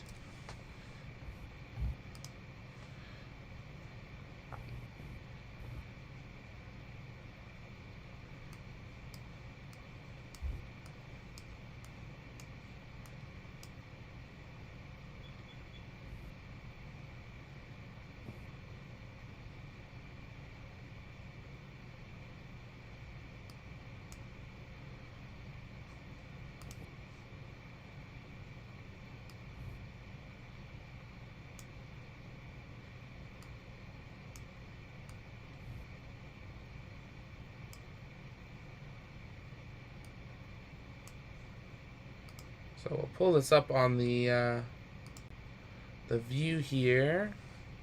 If it'll... Yeah. Margaret says exactly how many giraffe lengths has it traveled. Ooh, giraffe lengths. That would involve some algebra.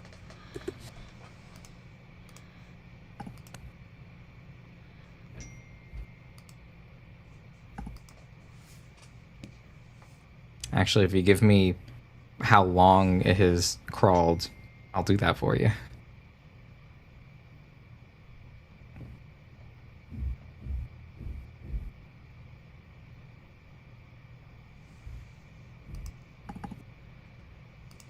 Let's try to get the view back for you guys. I'm not sure why it cut away here.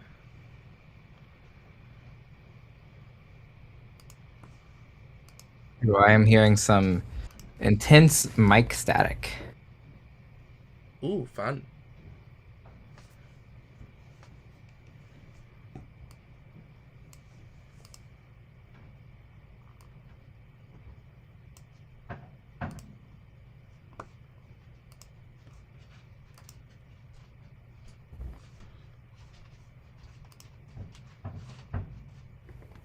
All right, I think we're...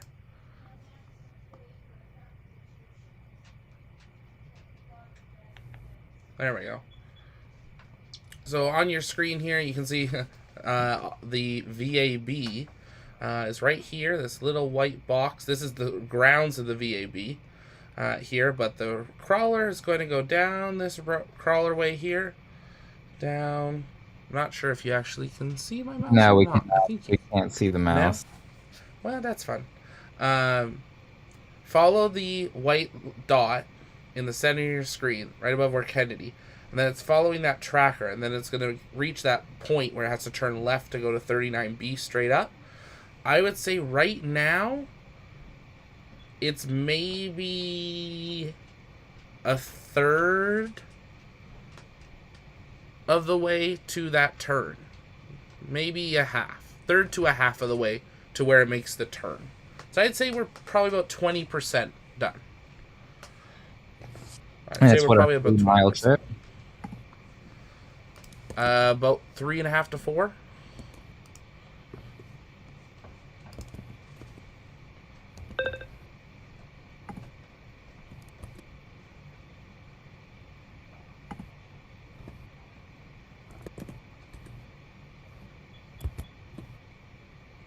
It went about 195 giraffes. But like adult giraffes or baby giraffes? Adult giraffes.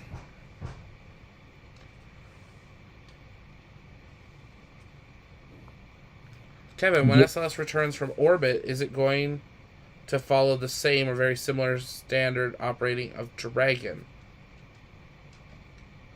I believe it comes in a lot faster, but yes. Other than that, it will be similar. To the naked eye, it will look near identical.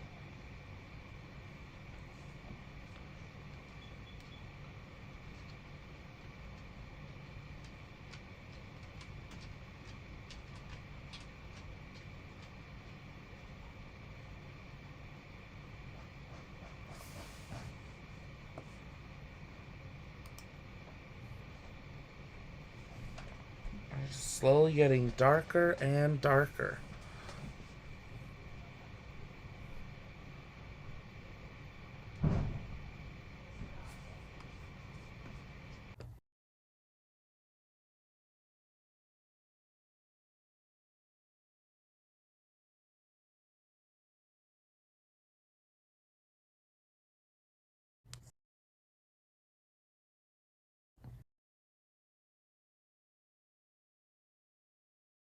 Thanks, Ian. That's the data that makes sense. Yeah, well, give or take maybe a dozen giraffes because we're not exactly sure.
Kevin says massive memeing potential in here.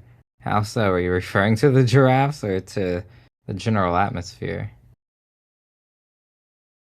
And Julian says, I remember big lights on the pad when the shuttle was there. That is what's supposed to happen. I think Zach had mentioned earlier that they already lit up 39. We should be seeing lights on the crawler itself. Again, I'm not really sure why they're not there, but hopefully I'm wondering if because they have the lights on the, like, I don't want to call it, it's not the strong back, but the tower part of it, that they almost aren't as worried to have the big spotlights to it. I think we'll definitely see the big spotlights out at the pad itself once it's actually there. But I mean, by the time it's there, it's going to be night. You know, so there'll definitely be some shots of it with the lights on, but most of the big shots will come tomorrow morning. And depending on the time of sunrise, we will be out there tomorrow morning for sunrise. So we may be able to see some of see what it's like out at the pad with that lighting as well.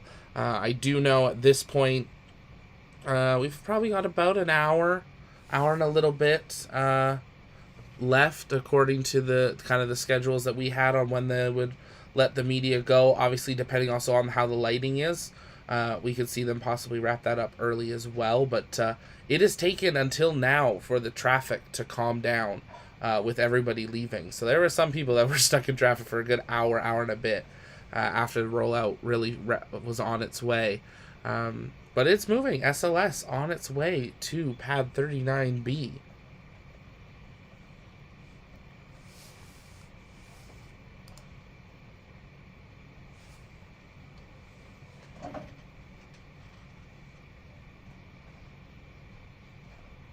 If the crawler could crawl to the moon, it would take 9 years. How many giraffes is that? It's the only unit of measurement I seem to care about tonight.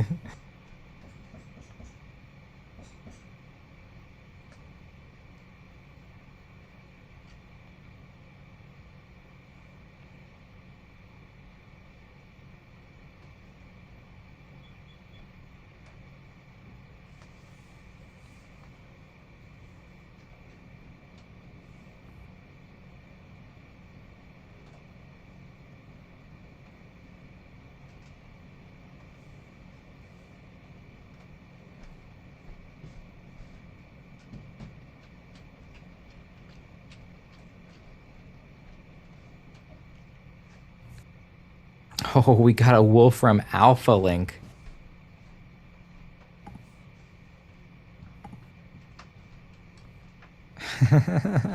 60 to 100 million giraffes. Joe, you're awesome.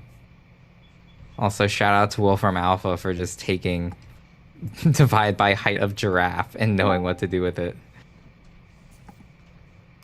And I think hey, we got Tyler back. What's up? Us. Hey. So I'm thinking that this probably is the closest we're going to get to a final shot here, guys. Yeah, absolutely. It's rolling off into the darkness. Yeah, it's sitting there in the dark.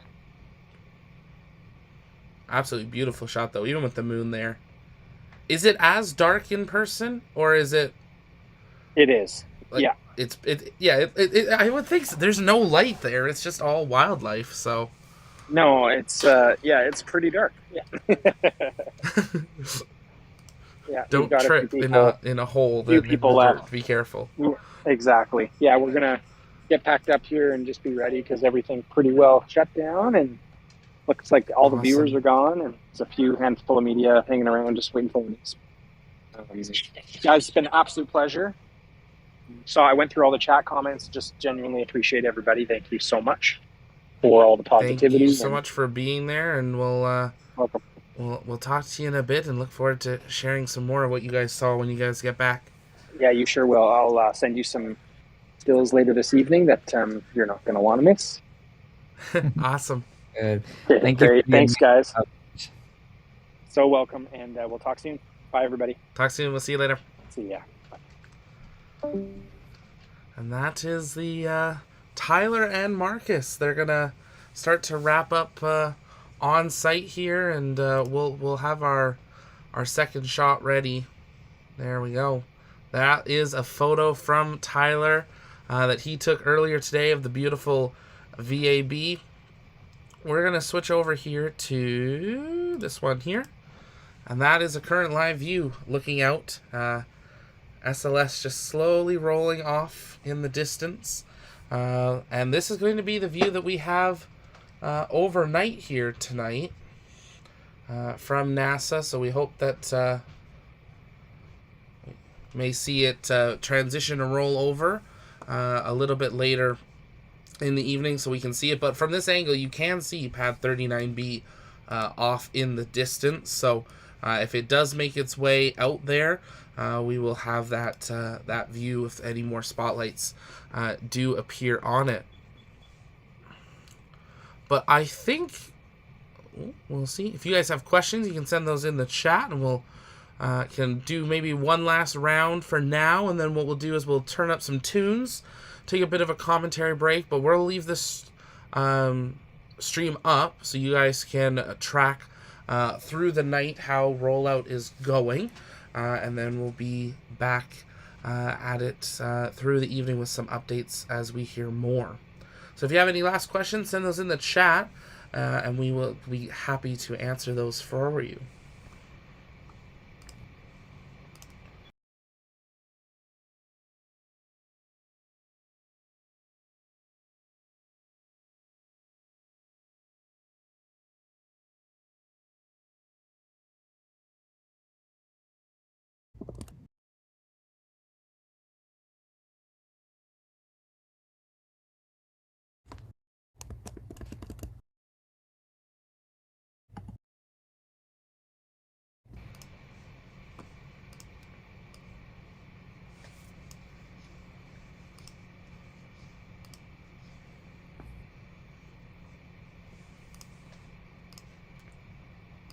So, okay, Julian says, where is SLS?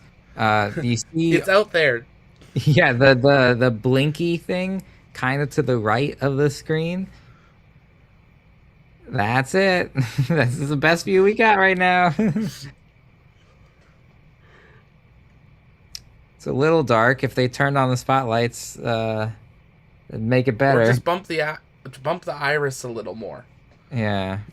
Just a little. But I think what's interesting, you can see it in the shot.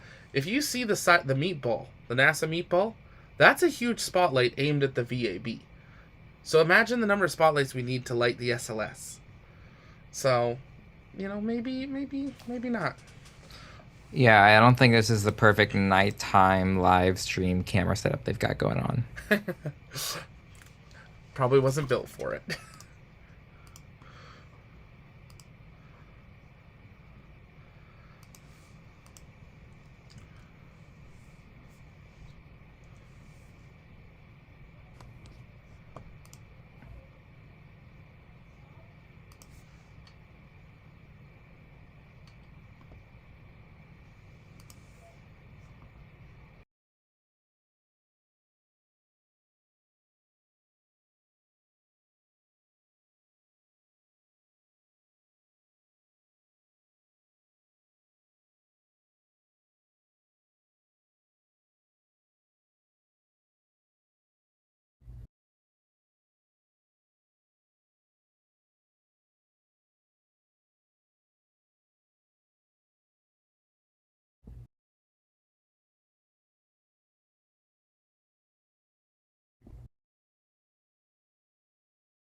Kevin says, might have missed it, but what is the status of Blue Origin spacecraft?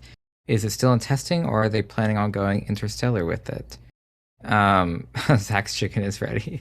So there's two different spacecraft. It could be oh my gosh, I'm dropping names now. The one that sends people just above the boundary of space, depending on who you talk to, and then down, and that one's still active. Actually, they had just announced not too long ago their next crew of people, notably involves Pete Davidson. As for their actual like orbital launch spacecraft, as far as we know, it's still in testing. They're not going to go interstellar. It's meant to just be orbital, so it's not gonna go anywhere beyond or even to the moon. But yeah, they're a little tight-lipped on it. So when we get more info, we'll of course report on it either directly to the channel in a news update video or to the launch pod. But that's really all we know right now.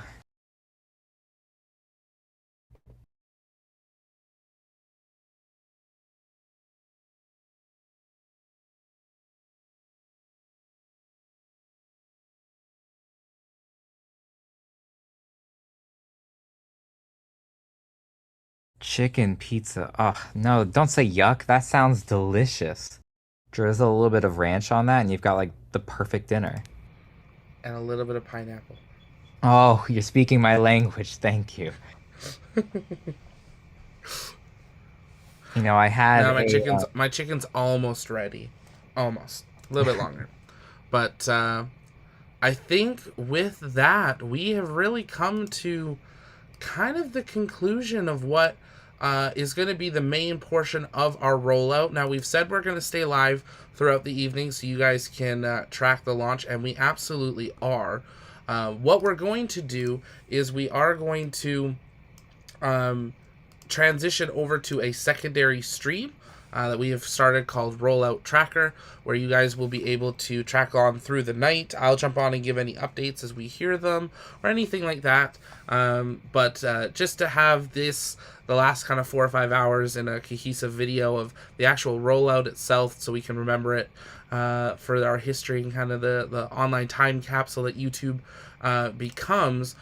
We are going to wrap up this stream. I want to say A huge thank you again to Tyler and Marcus for being on site. Again, a huge thank you to NASA for the invitation to be on here. Ian for jumping on and hosting with me as we wrap up the main commentary portion of the rollout.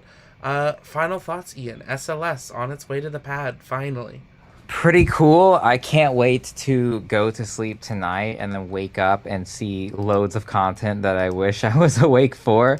Can't wait to get back with you and Tyler later on tonight and get some of those stills and then work through some of that raw footage to really put together some amazing content. The B-roll that we're going to get from this is incredible. I thank you for having me on as an official live coverage co-host. This is my first time kind of like dipping my toes into that. Don't have the eloquence that you have with continuing on conversations, but I'm working my way up to it. And thank you to the community for kind of engaging with me, both about the serious things and the silly things. That's what makes it fun.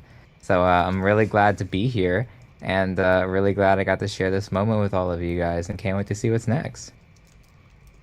Yeah, it's been pretty amazing of a night, and love having you on for the live trackers and live events, and we'll definitely be doing more of those in the future, both from our studios and of course on site.